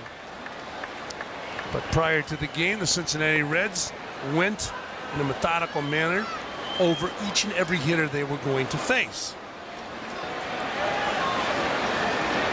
Oh, Gonzalez getting loose. Reyes back to first base.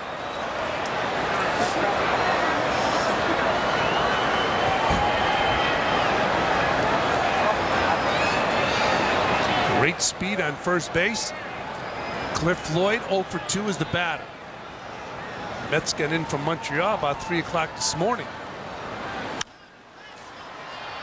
Floyd fouls off a pitch that was out of the strike zone. Yeah, that's a long journey for what should be a relatively short trip. But they had to go out of a suburban airport in Montreal that's about an hour away. Got to clear customs. Eats up a lot of clock when you've got a game the next day. So the Mets are playing the first of 3 here tonight against the Cincinnati Reds. Tomorrow night they go at it again, and then the finale Sunday afternoon. So come on out to Shea Stadium. Tomorrow night, the Fan Fest will have Ron Swoboda signing autographs. There goes Reyes, and Cliff Floyd drives the ball left field, and it's caught. A nice play by Brandon Larson in left field.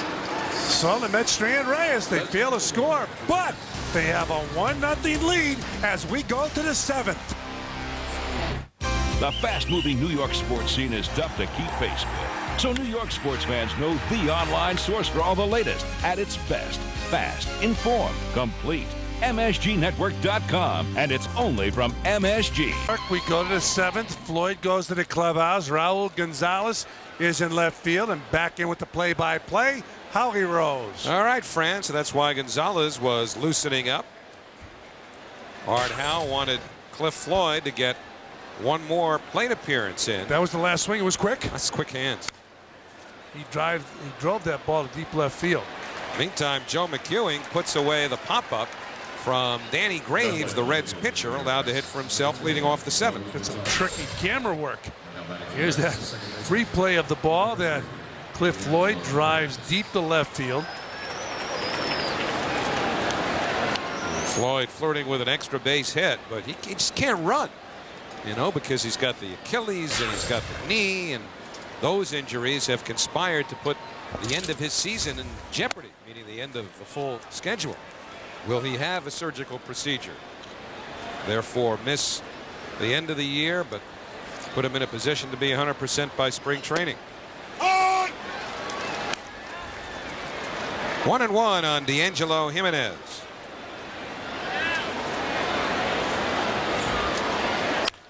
That's ripped up the middle.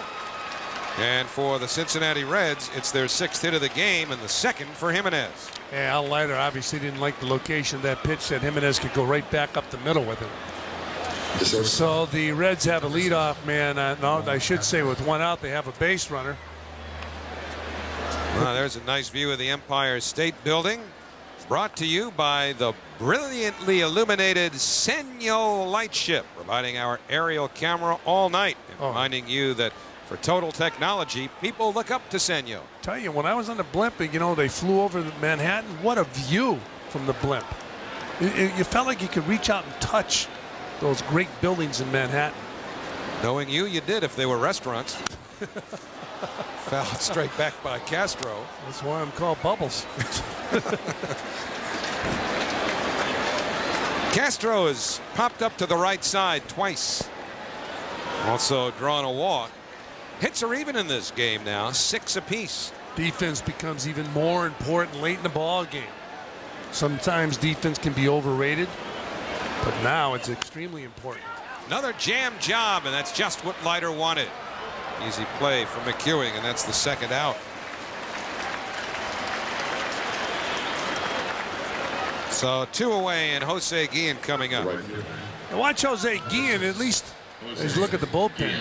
Guillen's not there, but it's Wheeler and Stanton. But Guillen at the plate, it looks to me like he just raises the heel of his foot, has a great dance move with that foot, but never takes it off the ground. It's the shortest stride in baseball is Jeff Bagwell, because he goes backwards. But this is close. Watch that front foot.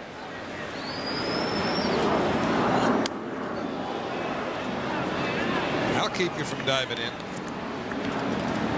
And you know what? That foot to the ground help you get out of the way of the ball. With that high leg kick, you can't move until that leg hits the ground. So if the ball's thrown at you, we saw it the other day, Joe McEwing got hit. That leg's going to get down. Guillen's leg is down. Well, it's amazing how many different strides you have in baseball today. At one time, the great hitting instructors and the great hitters preached short stride. Now you get the leg kick, then you have the short stride, then you have Bagwell's back up stride. Guillen doesn't even take his foot off the ground. 1-0 1-0 to Guillen with Jimenez at first and 2 outs. Oh, he was moving too. He was leaning, and Jimenez just did get back. Jimenez was on his way, and he just gets in ahead of the tag on from Jason Phillips. Bang, bang, play it first.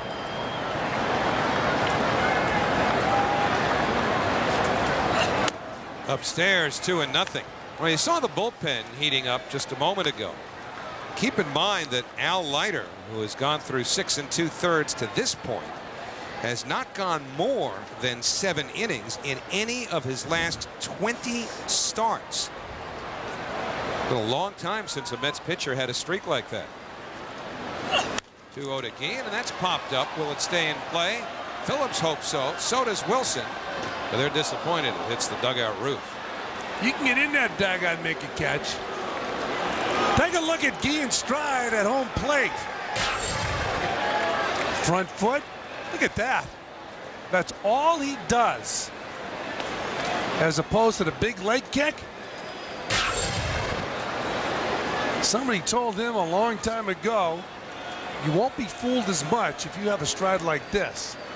And he adopted it. That's tough to pull off. There have been hitters in the history of baseball that hit without striding at all. A guy named Jim Lemon comes to mind. They've got him picked off. Phillips throw. And that takes care of Jimenez. Leiter working hard, and it paid off. And the key there was Phillips came out and he met the ball. So he had a better angle throwing to second base. He didn't have to worry about the runner. Watch Phillips. A catcher turned first baseman, and he does it well. Time to stretch. It's another Soccer Saturday doubleheader this week on MSG. Tiffany Gilbert and the New York Power kick things off against the Atlanta Beat. Then Mike McGee and the Metros take on the Colorado Rapids. Don't miss all the back-to-back action. Soccer Saturday only on MSG. Hi, everyone. Jenna Wolf at the sports desk. Mets lead the Reds 1-0. Back to that game in a second. But the big game on the baseball docket tonight, Yankees and Red Sox. Chock full of storylines, none bigger than the 2.5 games that separate these two. Let's take a look up at Fenway. Tied game, 1-1, bottom second. Johnny Damon unties it with an opposite field bloop. The RBI single scores Bill Miller, makes it 2-1 Sox. Yanks tied up, and that's where we are as they play on in the 6th. Much more in this game coming up on the sports desk at 10. We'll also have more from the game you're watching, Mets and Reds. Day 1 from Albany as the Giants open up training camp. But for now, that's it. I'm Jenna Wolf. Let's send you back out to Shea for more Mets and Reds. Well, here at Shea Stadium, where you never know what you can find in what used to be the piggy patch, Joe Pignatano's bullpen. You got tomatoes, you got corn. Saw Joe Pignatano when they had the 73 reunion here at Shea Stadium, but he did a nice job out there. Piggy grew him red. Fans of the game, they had that cotton candy thing. You had the Mets hats and jerseys on. Fans of the game brought to you by McDonald's. We love to see a smile. And kids, be a part of the team by joining the Mets Fan Club for Kids, presented by the Sports Authority and Newsday. Join. Just click on the Fan Club link at Mets.com and download an application.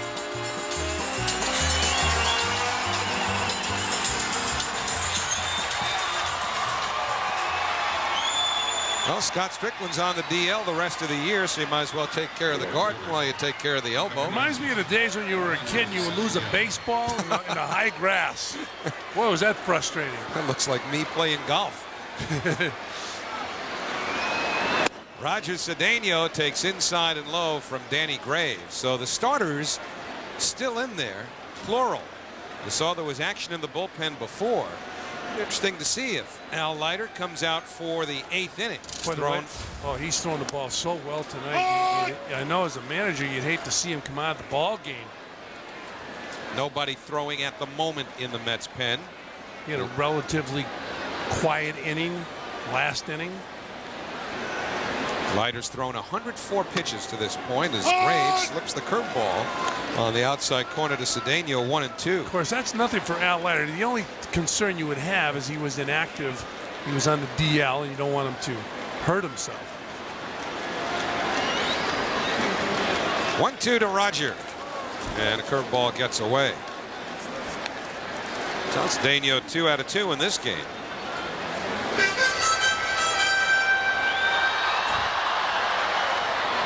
And Ty Wigginton waiting his turn on deck. The hits are even at 6. Each team's made an error, but the Mets have the only run because of the Reds' error. Dunn stays with it, and Cedeno's out, 1 away. So 1 out, nobody on. Tonight's episode of Fast Facts is brought to you by Panasonic. Ideas for life.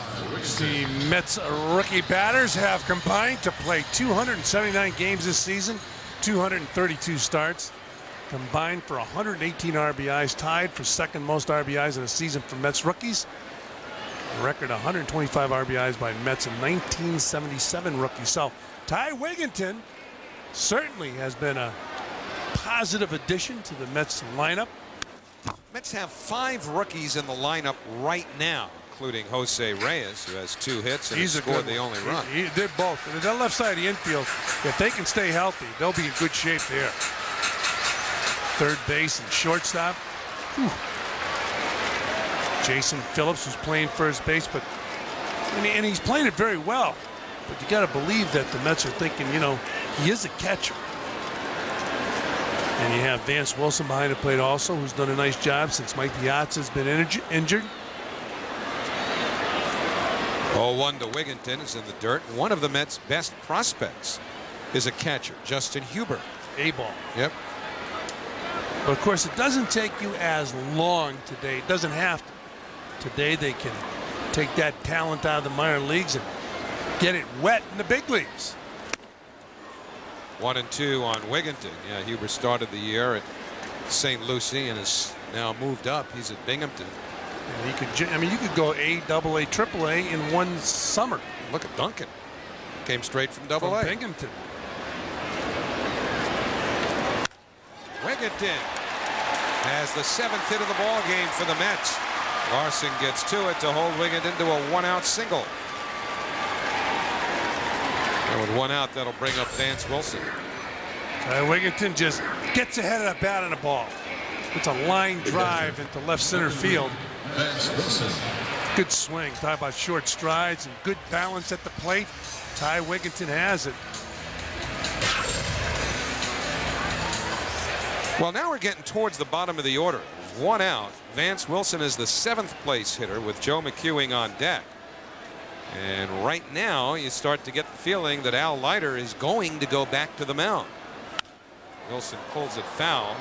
And the reason why, Fran, is that right now there's nobody throwing there. Plus, you got to be reluctant to take Al out of the ball game. He hasn't allowed a run. He's allowed only 6 hits. Mets have made 1 error, and he's throwing the ball the way he wants to throw the ball after being inactive for a while. He came back and pitched a good ball game in Atlanta. And when he came out of the ball game, the Mets went on to lose that game. That was last week at Turner Field. And you know what? Afterwards, of course, you don't know the bullpen's going to implode when your starting pitcher leaves, but they were being understandably cautious with Al because it was his first time back. And, you know, Al said, hey, I could have gone more. I'm always going to lobby for that next inning. I don't know whether he needed to lobby Art Howe in the dugout after he left the mound in the top of the 7th inning tonight.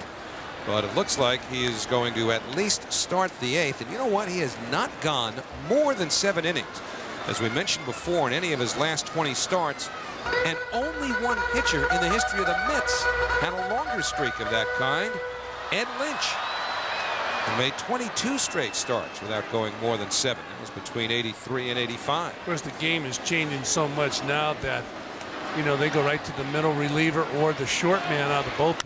Wigginton running and one away for Wilson to break his offer, and it gets up by Dean. Here comes Wigginton around third. Wilson around second. He's digging for third. The throw coming in, the slide, it gets away. Backed up by Graves. Wilson is at third. Wigginton scores. The Mets are leading by a score of 2-0. So Vance Wilson, who had been 0 for 28, comes through with a hit-and-run base hit and winds up on third base. And a lot of times the manager will try and get you out of a slump by putting the runner in motion, and Art Howe does it here. And Vance Wilson knew he had to make contact.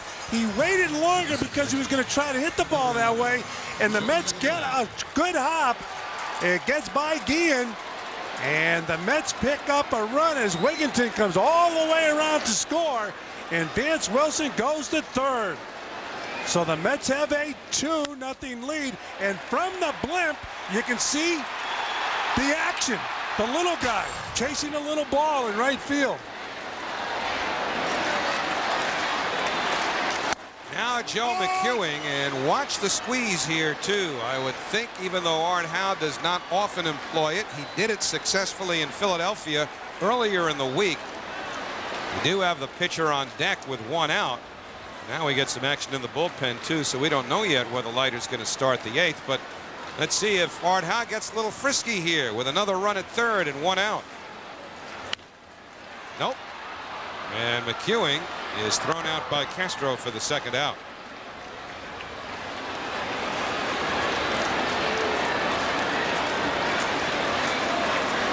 No, so much for getting into the 8th inning.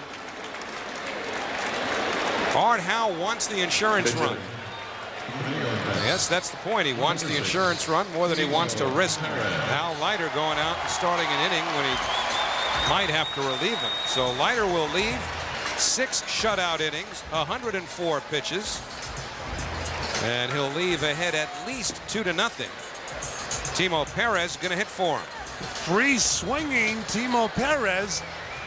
And Timo wants to know about the OTB pitching line for Al Leiter, and there it is. 7 innings, allowed 6 hits, no runs, walked only 2, struck out 5. All the hits Al Leiter gave up tonight were singles, and most of them were, there were some good pitches that they had to muscle the ball into the outfield. Wheeler continues to loosen up in the pen. So Al Leiter, a good ball game. And there's a big run out there on third base for Timo Perez, who is the freest swinger on this ball club. So Timo has been bothered by a strained left calf, very slight strain, swings and misses. Still waiting for an official ruling on the base hit by Vance Wilson. Here it is again, that swing. It's a good pitch, good breaking ball. You know what, I would give Vance Wilson triple because the ball took a tricky hop on Guillen. Here we go again. Bad hop triple. Joe Donnelly, the official scorer. Well, no error is on the board, so we'll assume, unless we heard otherwise, that was the ruling on a ball that skipped away from right fielder Jose Guillen. Took a hop to his left. 0-2 to Timo, and that's upstairs. That was a purpose pitch right there. Get him off the plate. Timo Perez takes that pitch way inside. Wilson leading from third. Perez fouls it off.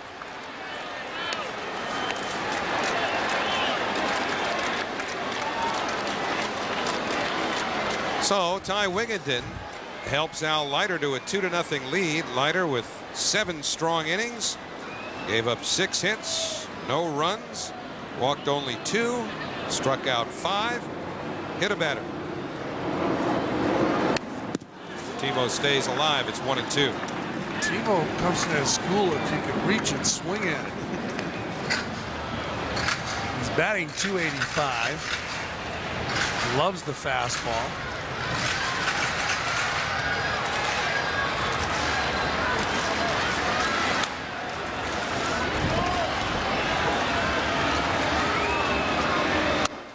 Curveball by Graves. You're wondering, by the way, is Bob Boone allowing Danny Graves to go a little farther than he might ordinarily? Well, that's Tom Robson and Ray Knight. Robbie, the hitting coach, former Met hitting coach. Reds played 11 innings last night, and they used 6 pitchers. Line by Timo, Mateo over. And Knuckler winds up in his glove, retiring the side, but the Mets tack on a run on 2 hits. We go to the 8th. Leiter with a 2-0 lead. Our stage manager, John McComb, wants you to know that they'll be kicking around some soccer talk tonight on Angles coming up at 10:30, presented by Beck's Beer. Metro Stars general manager Nick Sakowicz will be the special guest. That's all about giving up the stage manager right there. First guy out of the boat. Tossed overboard. Dan Wheeler's not tossed overboard. He's in this ball game. Hopes to pick it up where Al Leiter left off. There are his numbers. And he'll pitch to Jose Guillen leading off. And a slider for a strike, 0-1. So terrific performance by Leiter, and now it's up to the bullpen to preserve this 2-0 lead. Deep to left. Jose Guillen thinks it's gone. Gonzalez knows it is. A home run for Jose Guillen on the second pitch thrown by Dan Wheeler. Now you see how important that insurance run was, and who knows, maybe the one that was left on third base. Oh, he's hitting 340. That average will go up. He's now got 21 home runs. He's got 58 RBIs, and he is a good-looking hitter. We're talking about that almost a no stride with that front foot, and he hit that ball a ton. Art Howe on his way out now, and he's going to the pen. Wow. 2 pitches, and he wants a left-hander to pitch to Dunn. So Dan Wheeler gives up the 21st home run of the year, hit by Jose Guillen. Look at that short stride, almost no stride. When he hit it, he knew it was gone, and he was right into the bleachers in left field for Jose Guillen. So Wheeler leaves, Stanton will come. Reds are on the board thanks to the Jose Guillen home run. It's now 2-1 Mets. This is the opener of a 3-game series. Our Delta schedule says stay home, boys. Cincinnati right here tomorrow night. Saturday night, then again on Sunday. Milwaukee in town for 4. Tomorrow you catch all the action on Channel 11 if you can't make it out to the ballpark. But it's supposed to be beautiful weather again tomorrow here in the New York area. So Delta Airlines brings you our upcoming schedule. Mike Stanton brings those numbers to the game. And the game on Monday is the makeup of a game that was rained out with the Brewers the first week in June, so it won't appear on your preseason schedule. But Monday, Milwaukee at Shea. So Guillen has the Reds on the board. And now Mike Stanton against the left-handed Adam Dunn. 1 ball and no strikes.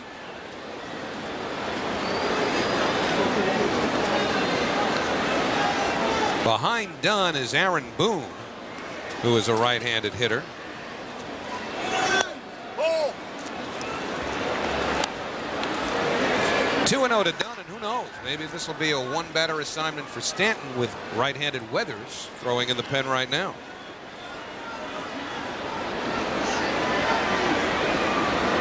All you've got behind Dunn are right-handed batters. 2-1 now to Adam Dunn. Well, Adam Dunn either hits it over the fence or pretty much strikes out. That last pitch to him, it's a strike. It's over the heart of the plate. Dunn has had some huge at-bats in this game, at least huge in terms of their potential significance. He batted with a runner at second, 2 out in the first. He left the bases loaded in the third, and he grounded out with first and second and 2 out in the 5th inning. So he's had men in scoring position every time up and failed to deliver. But Stanton is behind him here, 3-1. And that runs it full. Here's that first inning Howie was talking about. He just missed hitting this ball out. Jeff Duncan goes back and makes the grab at the wall. He made pretty good contact with that wall. But he got back there and he made the adjustment. He also struck out, talking about Dunn with the bases loaded. Al Leiter beat him with the bases loaded. So once again, he's up there in a situation where 1 run will tie this up. Should be easy for Raul Gonzalez. And that's the first out here in the 8th inning. So let's see. Stanton usually is a guy that you can count on to pitch a full inning. He's not a prototype left-handed specialist. He's a guy who can pitch an inning or even 2, and so he's going to hang in there and go after the right-handers. Aaron Boone, 0 for 3. Only time he reached was on one of the more rare occurrences in baseball, unless my partner was behind the plate. Catcher's interference. We're still wondering why it was called, although there was no argument. 0-1 to Aaron Boone. Rule is if you make contact, the catcher's glove makes contact with a bat. Catcher's interference, and that was spotted by Larry Vanover. 35,021 people also spotted the attendance here tonight. 0-2 now to Aaron Boone. This crowd, Caribbean night, the Calypso show after the game. How can you forget something like Banana Boat by Harry Belafonte? Was that the title of the song?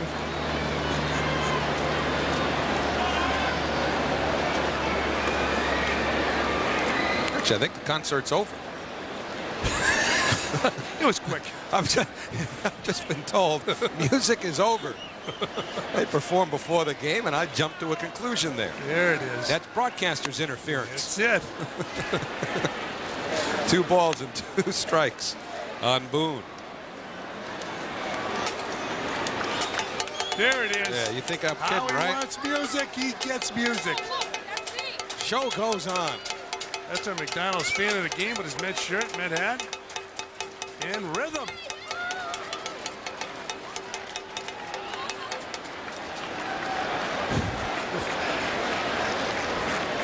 Two to Boone. Got him. So Mike Stanton goes away with that changeup, and Aaron Boone is down on strikes. No room for error tonight.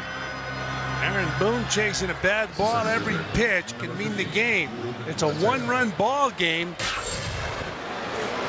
The Mets have the lead.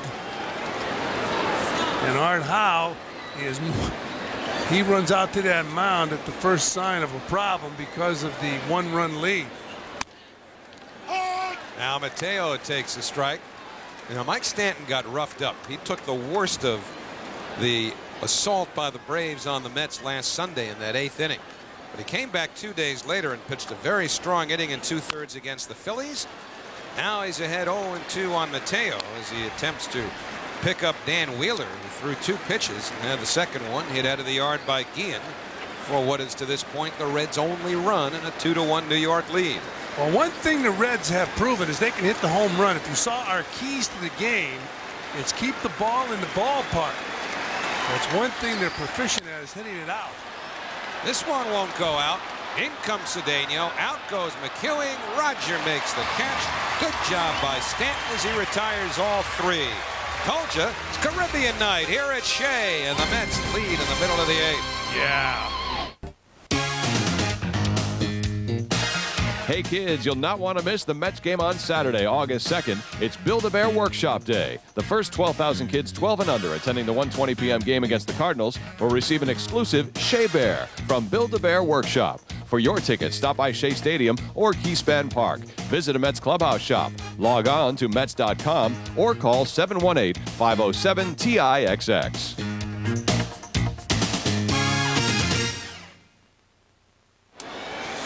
Last of the 8th inning, Jeff Duncan leads off against Danny Graves. Mets up a run, and Duncan trying to push the bunt. Tell you what, he got some wood on that ball. If it stays fair, he's got a double. You know why I like this kid? He's a hockey player. He grew up in Chicago playing baseball and hockey, and he was such a good hockey player that the University of Wisconsin, that's a pretty good hockey program, offered him a scholarship. He chose to play baseball. A man sport. Mets are, hey, we're going to go. Mets are happy about that. Well, who knows? Maybe you're looking at a potential 2-sport guy here. Tom Glavine could have played pro hockey. Said he likes his teeth. I know, boy. A lot of guys carry their teeth to the arenas, don't they? Breaking ball, and it's 1-2. I wouldn't want to get hit in the face of that puck. Whew. I don't know. Duncan was saying that he's, at least back in Chicago, was pretty good goal scoring forward. I tip him off to Mike Milbury. You think I get a finder's fee? Absolutely. Or this could be a story of glory days. 1-2 on the way, and the fastball misses high. So Graves has been in all the way.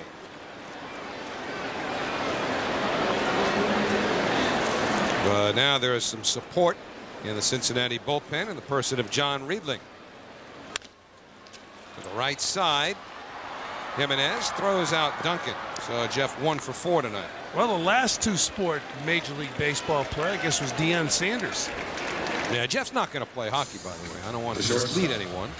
Number 7, Jose Reyes. Coming up tonight on MSG Network, you get all the day's news, scores, and highlights. Presented by Toyota on MSG Sports Desk at 10. Wells and Martinez going at it at Fenway. Giants have the books out. And the Knicks' summer season continues. Jose Reyes the other way. Oh, boy. And it gets by Larson. The race is on. Will this be an inside the Parker? Nope. Reyes going to be held up as he slides in safely. He can fly. It helped the Reds at the ball touched Larson, and it slowed it down.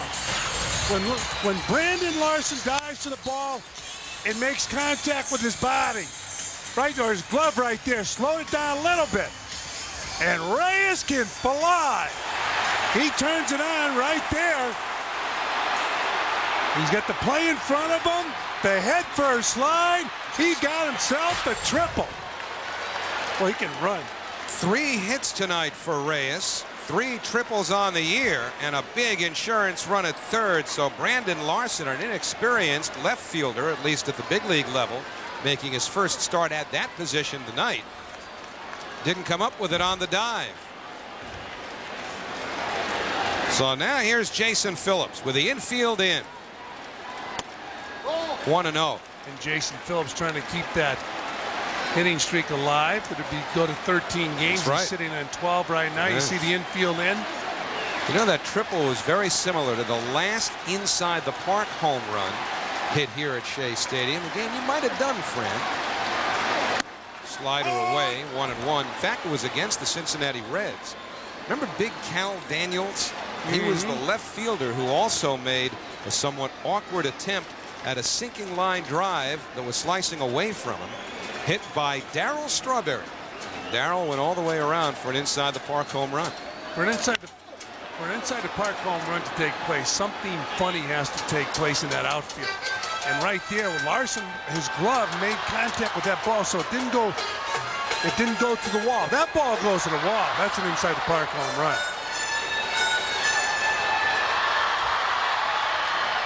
Reds have made more errors than any team in baseball.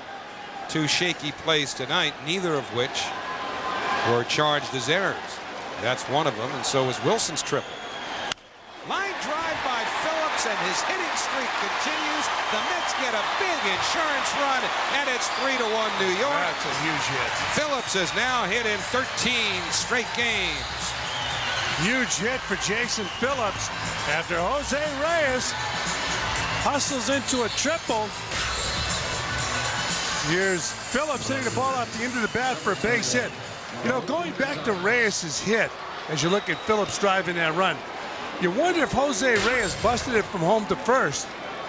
Would they have sent them home from third? Would he have stretched it into a inside the park home run? Because on the video going from home to first, he was watching it rather than busting it.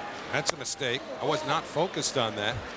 But Jose Reyes, despite 3 hits tonight, 2 runs scored. And it worked out. Might have to take another look at that. Use it as a lesson. Gonzalez fouls it away, 1-1. As soon as that ball dropped in, all I wanted to do was see Reyes run. Let's go back to our Hyundai Keys as we look at Jose Reyes in the dugout. Just hit a triple, scored on a base hit off the bat of Jason Phillips. The rookies had to continue to set the table. They have. Leiter had to get more outs with fewer pitches. He did. And keep the Reds in the ballpark. And they have. That's our Hyundai Keys to the game.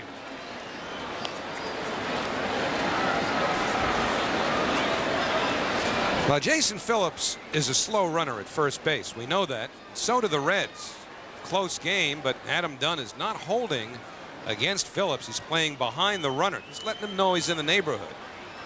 And the 2-1 pitch taken down and in. And sometimes I wonder why you don't see more of that, you know? And Jason Phillips, even without being held on conventionally, if Phillips takes off, There's a great chance he'd be thrown out. I'd send him. Test the arm of Jason LaRue and the whole theory of not holding him, huh? Your theory. I would put him in motion right now. Be a good idea. See that? Think aggressively. Cut off by Boone. That's one, and it's ruled on the transfer that the ball was dropped by Jimenez. So forced out at second. Oh, are these guys in the truck good? Jim Gallagher doesn't miss a trick. We're going to flash back. Wow. Here's the inside the park home run off the bat of Darryl Strawberry. Something tricky, something funny's got to happen.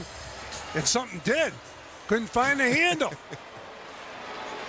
Darryl Strawberry's in. You know what?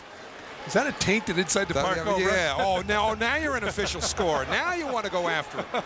Who knows who it was? That's it. Got changed 15 years ago? Change that ruling. That was Red Foley. You know Red Foley or Bill Shannon gave him an inside the park home run. And Red's sitting at home right now getting ripped by you 14 years after the fact. Yep. Well, Bob Boone just went out to say something to Graves about Roger Cedeno. See, my memory is going. Because I thought I remembered Daniels making an awkward dive for the ball. Turned out that he made an awkward pass at it right at the fence and then bobbled it. Strawberry didn't even look like he was going that hard around second, did he? He was forced to go home. You're going to play hard whether you like it or not. Unfortunately, that could have been the epitaph of Darryl Strawberry's career. Yeah. So here's Cedeno with 2 out of 3. Shoots this one up the middle. And it gets through. Gonzalez will head to third. And Cedeno with his third hit. Now the Mets have runners at the corners. And is there anything left in the tank for Danny Graves? Hit them where they ain't. How did that ball get through? I got a feeling that on that play there, Castro got in the way of Jimenez. Let's take a look at it again. The ball's hit up the middle. Not that hard. That just got through. Wee Willie Keeler said hit them where they ain't. And Roger Cedeno did there. Boy, thanks to Jim Gallagher digging up that videotape of the last inside the park home run hit here at Shea. Wigginton towards the gap in right center, but it's fielded by Mateo. So a good play by Mateo as he gets to the gap. The Mets had an insurance run. On the next Beyond the Glory, Tony Hawk revolutionized a dying sport. Few athletes transcend all barriers. There's Michael Jordan, there's Tiger Woods, there's Tony Hawk. His dedication sparked an international sensation. Tony has taken skateboarding to the masses. And he conquered skating's holy grail. The 900 is, like the race to the moon. The king of extreme sports, Tony Hawk, Beyond the Glory. Sunday at 9 on Fox Sports Net. This copyrighted telecast is presented by authority of Sterling Mets and may not be reproduced or retransmitted in any form. And the accounts and descriptions of this game may not be disseminated without the express written consent of Sterling Mets. Some changes for the Mets. Ray Sanchez comes on to play second base. That's where Joe McEwing was. He moves to left field. And that bumps Raul Gonzalez to the other line. Gonzalez will go to right field, which means Roger Cedeno comes out of the game. So for keeping a scorecard, Sanchez will bat in the 5th slot. And Mike Stanton gets the save opportunity. Stanton will work to Brandon Larson. And the first pitch is low for a ball. Bottom third of the order here. Larson, LaRue. And a pinch hitter for Danny Graves. 1-1. And John Franco along with David Weathers under the tutelage of Rick Waits, ready if needed.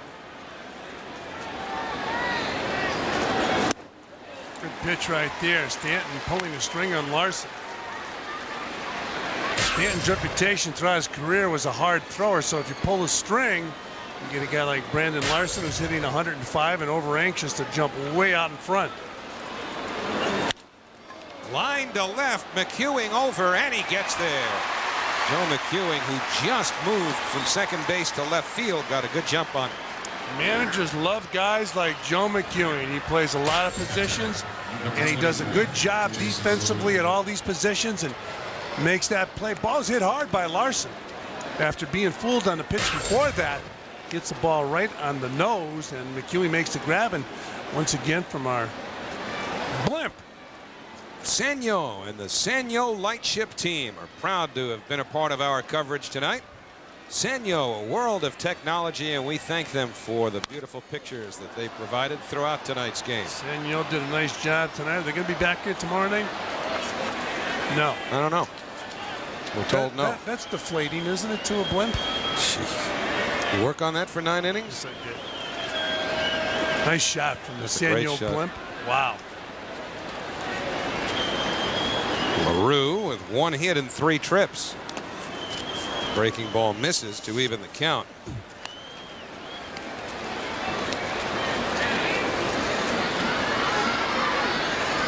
Mike Stanton is looking for his first save as a New York Met.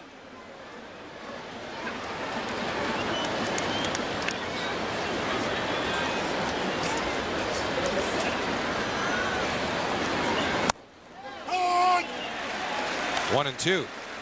Stanton had 6 saves with the Yankees last year when Mariano Rivera was hurt.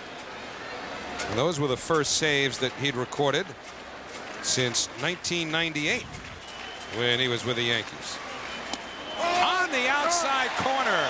So Stanton has retired all 5 that he's faced. That's a nasty pitch right there. When you're right here, you give up on it. Watch him give up on it. And if it's got the play, you're not going to do anything. Watch his hands. Is it a strike? Well, I'll tell you one thing. Too close to take with 2 strikes. But he should argue it. I'm sure LaRue said that ball came around the plate. Well, the veteran Barry Larkin, who's not playing because of a sore hamstring, is the last chance for the Reds as he bats for Danny Graves. Mets with a 3-1 lead, 2 out, nobody on here in the 9th inning. Larkin's been on the disabled list this year as he takes inside and low, ball 1. And don't forget Monday night, a makeup game. You're going to catch all the action right here on Fox Sports Net. The Brewers are in town. That'll be a 4-game series with the Brewers starting Monday night. So come on out to Shea. If you can't, catch it right here on Fox Sports Net. Stanton trying to finish it off with a 2-run lead at 3-1. Jimenez on deck. 39-year-old Barry Larkin on the DL twice this year because of calf injuries, ahead in the count. But it's hit weakly to the right side, and it should end the ball game. Gonzalez is there. Put it in the books. Well, well-played ball game by the Mets, starting off with the starting pitcher tonight, Al Leiter, and Mike Stanton coming on in relief, closing the door. So Art Howe got Jose Reyes using his speed. Duncan led off the game using his speed. But Reyes had quite an impact in this ball game with his legs. Because of his legs, the Mets were able to pick up at least 2 runs. They ended up with 3. That's the final. And Art Howe pushing all the right buttons tonight. So Jose Reyes in particular, a big night. Al Leiter had one too. We'll hear from Jose Reyes a little bit later on with Matt Loughlin, and we get to our post-game coverage. But right here at Shea, Mets take the opener of a 3-game series from the Reds. 3-1 the final. We'll be back in a moment. Al Leiter gets his 9th win of the year. Mike Stanton, not only his first save as a Met, his first in the National League since 1995 when he was a member of an Atlanta Brave team that would go on to win the World Series against the Cleveland Indians. And Al Leiter tonight had it going from the first pitch on. They get a couple hits off him. They had to muscle the ball in the outfield, but Al Leiter said he was going back to pitching away. He was comfortable pitching, busting hitters in, and he pitched very well, throwing that fastball by hitters. Huge strikeout right there, getting done with the bases loaded. It was a big night for number 22, and he reluctantly came out of the ball game late in the game, but Al Leiter gets the victory. 7 strong innings, and he had help from the bullpen. Wheeler gave up a home run, the only batter he faced, but Mike Stanton bailed him out with 2 terrific innings, 2 perfect innings for Stanton.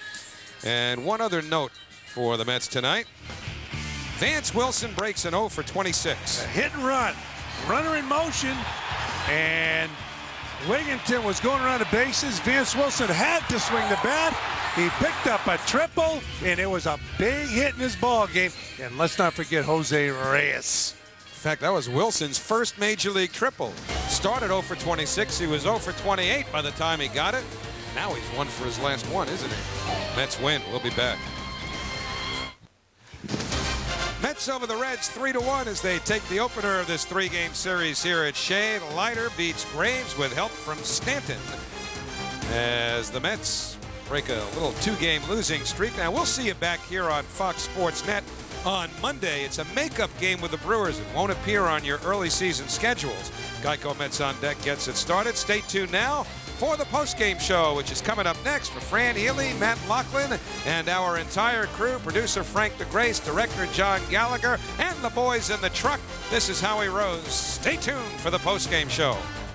Welcome back to our postgame coverage here at Shea Stadium, where the Mets have defeated the Cincinnati Reds 3-1 behind strong starting pitching from Al Leiter. A few hits from Jose Reyes, some speed, some fun, as the Mets win the first one of this 3-game series. Well, you know what? When you get kids that can run like Reyes and Duncan, and they do just that to help produce offense, it's fun, and then you combine that with solid pitching, and fans here had a pretty good time. Well, the keys to the game, get the speed on the bases. The Mets did it tonight. Jose Reyes ran very well. He manufactured a run. That's how the Mets scored their first run. And it certainly does bring a new energy to the ball club, that good speed with the young players. And, of course, the older player, the southpaw, Al Leiter, pitched very well enough to pick up a victory. Yeah, it turned out to be 7 shutout innings by Al Leiter. His second performance since coming back off the disabled list. The first one was in Atlanta last Sunday when he left after 5 innings with a lead. Well, this time the bullpen was able to hold the lead. In fact, the Mets extended it with an 8th-inning insurance run. But Leiter was terrific, especially because for the most part, this was vintage Al Leiter. He got in on the hands of those right-handers all night. Yeah, he was breaking some bats. Severe breakage in this ball game. Also, when some of the right-handers picked up hits, they had to muscle the ball into the outfield. So Al Leiter, as Howie mentioned, it was vintage Al Leiter throwing that hard stuff in on right-handers. And when he needed the big strikeout against Adam Dunn with the bases loaded, he got it. And he did have some help. We talked about Jose Reyes. He was fun to watch all night long with 3 base hits. Well, in the 4th inning, Reyes bunts for base hit. We mentioned during the course of the game, he was practicing that before the game with Jeff Duncan. Now, you'll watch him on a ground ball. Easy out. First to third goes Reyes, and he forces an errant throw from Adam Dunn. Gets up, scores a run, and that's what you call manufacturing a run. Then in the 8th inning, he gets the ball out over the plate. He hung in there, and the ball hits Larson's glove, and Reyes goes all the way to third base with a triple. So he was running hard, and Matt Loughlin talked to him just a moment ago. Matty. All right, guys, thanks very much. Jose Reyes with 3 hits tonight, scores 2 runs, and helps spark the Mets to a victory. Coming home for a 10-game homestand, I guess you want to get it off to a start like you guys did tonight. So, I mean, we play great, you know, we play hustle all the way. I mean, I feel very comfortable right now in the home plate. I make some adjustments. Well, what are those adjustments that you've made? Because maybe a month ago the average was around 200, and now with 3 hits tonight it's over 270. I mean, I working every day in the cage with the hitting coach here, you know, and the most thing better is swinging the strike. I mean, I go to the play and try to put the ball in play, looking for the good pitch. Well, I guess it's understandable that early on you were a little anxious. After all, you weren't even 20 years old when you came up here making your major league debut, so now as you get a few more at-bats, a little more relaxed perhaps. I mean, I feel, what I said before, I feel most comfortable right now. You know, all I need to do is keep playing hard. Absolutely, that's what the Mets and the fans want. They responded on one of the plays that you made earlier. It helped the first run come across the plate. How often will you try to make a play like that where it's hit to the left side of the infield, you'll try to go from first to third? I mean, what can I say? When I go over there to the field, only I think in my mind, hustle all the way. You know, keep hustling, keep playing hard. On a play like that, are you glancing to see what the third baseman is doing there, or are you decoying, slowing down a little bit at second, and then going? So you're talking about the play where you went from first to third on the ground ball and they overthrew. I mean, when I go to stealing base, the third base make the ball. Well, he never look at me. I say I have the chance to go to third base. And then they threw the ball away and the run scored. And then you get a triple. Were you thinking at all about inside the park? I mean, no. When I hit the ball, I say that's a single ball. When I see the ball down to the outfield, I say, Reggie, go ahead, run it the best you can.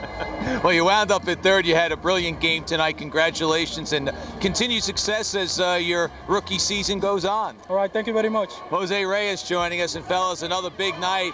And as he departs, the fans give him some nice applause. Why not? 3 hits, 2 runs scored, and the Mets come up with the win. Upstairs to you. Matty, you know what? You add things up with those 3 hits. And Jose Reyes, remember he was hitting around 200 not all that long ago, and some people were wondering if he'd be better off back at AAA. You know, Fran, he's hitting 281 now. Time, some success, you get your confidence, and then you see his real ability, and he still will relax even more. He'll get more confident. He'll be a better player. So you're going to see Jose Reyes around the major leagues for a long time. And I think for the Mets, too, what comes out of this game is the fact that Al Leiter gave them the kind of innings that they'd been accustomed to getting from him, certainly up until this year, from the standpoint of his game plan and his mindset. And it was much more like the Al Leiter we saw his first several years with the New York Mets because of the way he was able to bust those right-handers in, throw him the changeup, the breaking ball away. But I mean, this was the Al Leiter we got used to seeing. Yeah, Al Leiter worked on a lot of things in spring training, and now he wants to go back to the way he's always pitched. And you can still mix in some stuff out over the plate, but Al Leiter had a reputation of being a tough pitcher because of the way he used to pitch with that hard stuff in on right-handers, away from left-handers, although Tony Gwynn a few years ago said biggest surprise for him facing Al Leiter, he was pitching left-handers in also. Well, as far as the pitching, there was more than just Al Leiter. He would need some help because he left after 7 with the Mets up 2-0. Dan Wheeler threw 2 pitches. Wheeler's second pitch was hit out of the yard by Jose Guillen, so Art Howe went right back out to the mound and called for Mike Stanton. And Stanton was marvelous. He retired all 6 he faced, including the pinch hitter Barry Larkin to end it. So that's the final out right there, and Mike Stanton deserves a high 5, just like Al Leiter and the rest of the Mets, as they win the first of 3 here at Shea. For Stanton, his first save as a Met. For Reyes, a 3-hit game. Mets win it 3-1. We'll come back right after this. Caribbean night at Shea, pregame show, and the music got a little bit sweeter for the Mets, even though Barry Larkin had nothing to do with the Cincinnati Reds until the final out of the game. We'll see you Monday night back on Fox Sports Net when the Mets face the Milwaukee Brewers. Stay tuned and stay with it for the best sports show, period. Thanks for watching our post-game show. For Fran, Healy, and the entire crew, I'm Howie Rose, wishing you a pleasant good night. This is a Fox Sports Net update. I'm Inga Hammond. Well, we'll be seeing more of Kobe Bryant in the near future. A judge in Colorado has ruled that cameras will be allowed in the courtroom for Kobe's August 6th hearing. A live audio feed will also be allowed. Kobe's pulled out of the Olympic qualifying tournament next month. Taking his place on the team, the Raptors' Vince Carter. Carter was a gold medalist with the U.S. team in the 2000 Sydney Games. The team, coached by Larry Brown, opens training camp on August 10th. Well, Chinese basketball officials claim the state-run media got it wrong. Yao Ming did not break a bone over his eye. He simply cut himself, but they don't dispute the 8 stitches that it took to close the wound. Susie Whaley came into the Greater Hartford Open with no illusion about playing on the weekend. She just wanted to have fun, and she called the cheers she got the most wonderful feeling in the world. Friday's second round action. Here she is on 9, a par 4. The putt here to save par. 8 over on the day, 13 over on the tournament. She did not make the cut. We go to 15. It's a par 4, and Phil Mickelson just could not buy a break on this day. His approach is in the drink. Now he's trying to save par here. It's a long putt, just wide. He finished an even par, had 6 bogeys on the day. On the third, Peter Jacobsen. Long putt for birdie. Jacobsen with a 1-stroke lead, but Whaley had a great 2 days. For any woman to come out here and try to play week in, week out on this tour would be very hard because of strength issues. And perhaps someday in the future there will be a female who's strong enough to do that. Right now I don't see it happening, and I think the LPGA Tour is a wonderful venue for the best female golfers in the world. the second day of the Senior British Open on 15. Jack Nicklaus, the birdie putt. Shot a 67 on the day. He is 6 shots off the lead. On 12, it's Tom Watson, wielding the hot putter. He's been playing so well lately. Shot a 67 on the day. Well, that one drops. He's just 2 shots off the pace. Everyone, though, chasing Carl Mason here on 18. The birdie putt. Here's a 1-shot lead and a swell chapeau. Well, I'm Inga Hammond, and this has been a Fox Sports Net update. Make sure you keep it here for all the latest news, scores, and highlights. You are watching Fox Sports Net.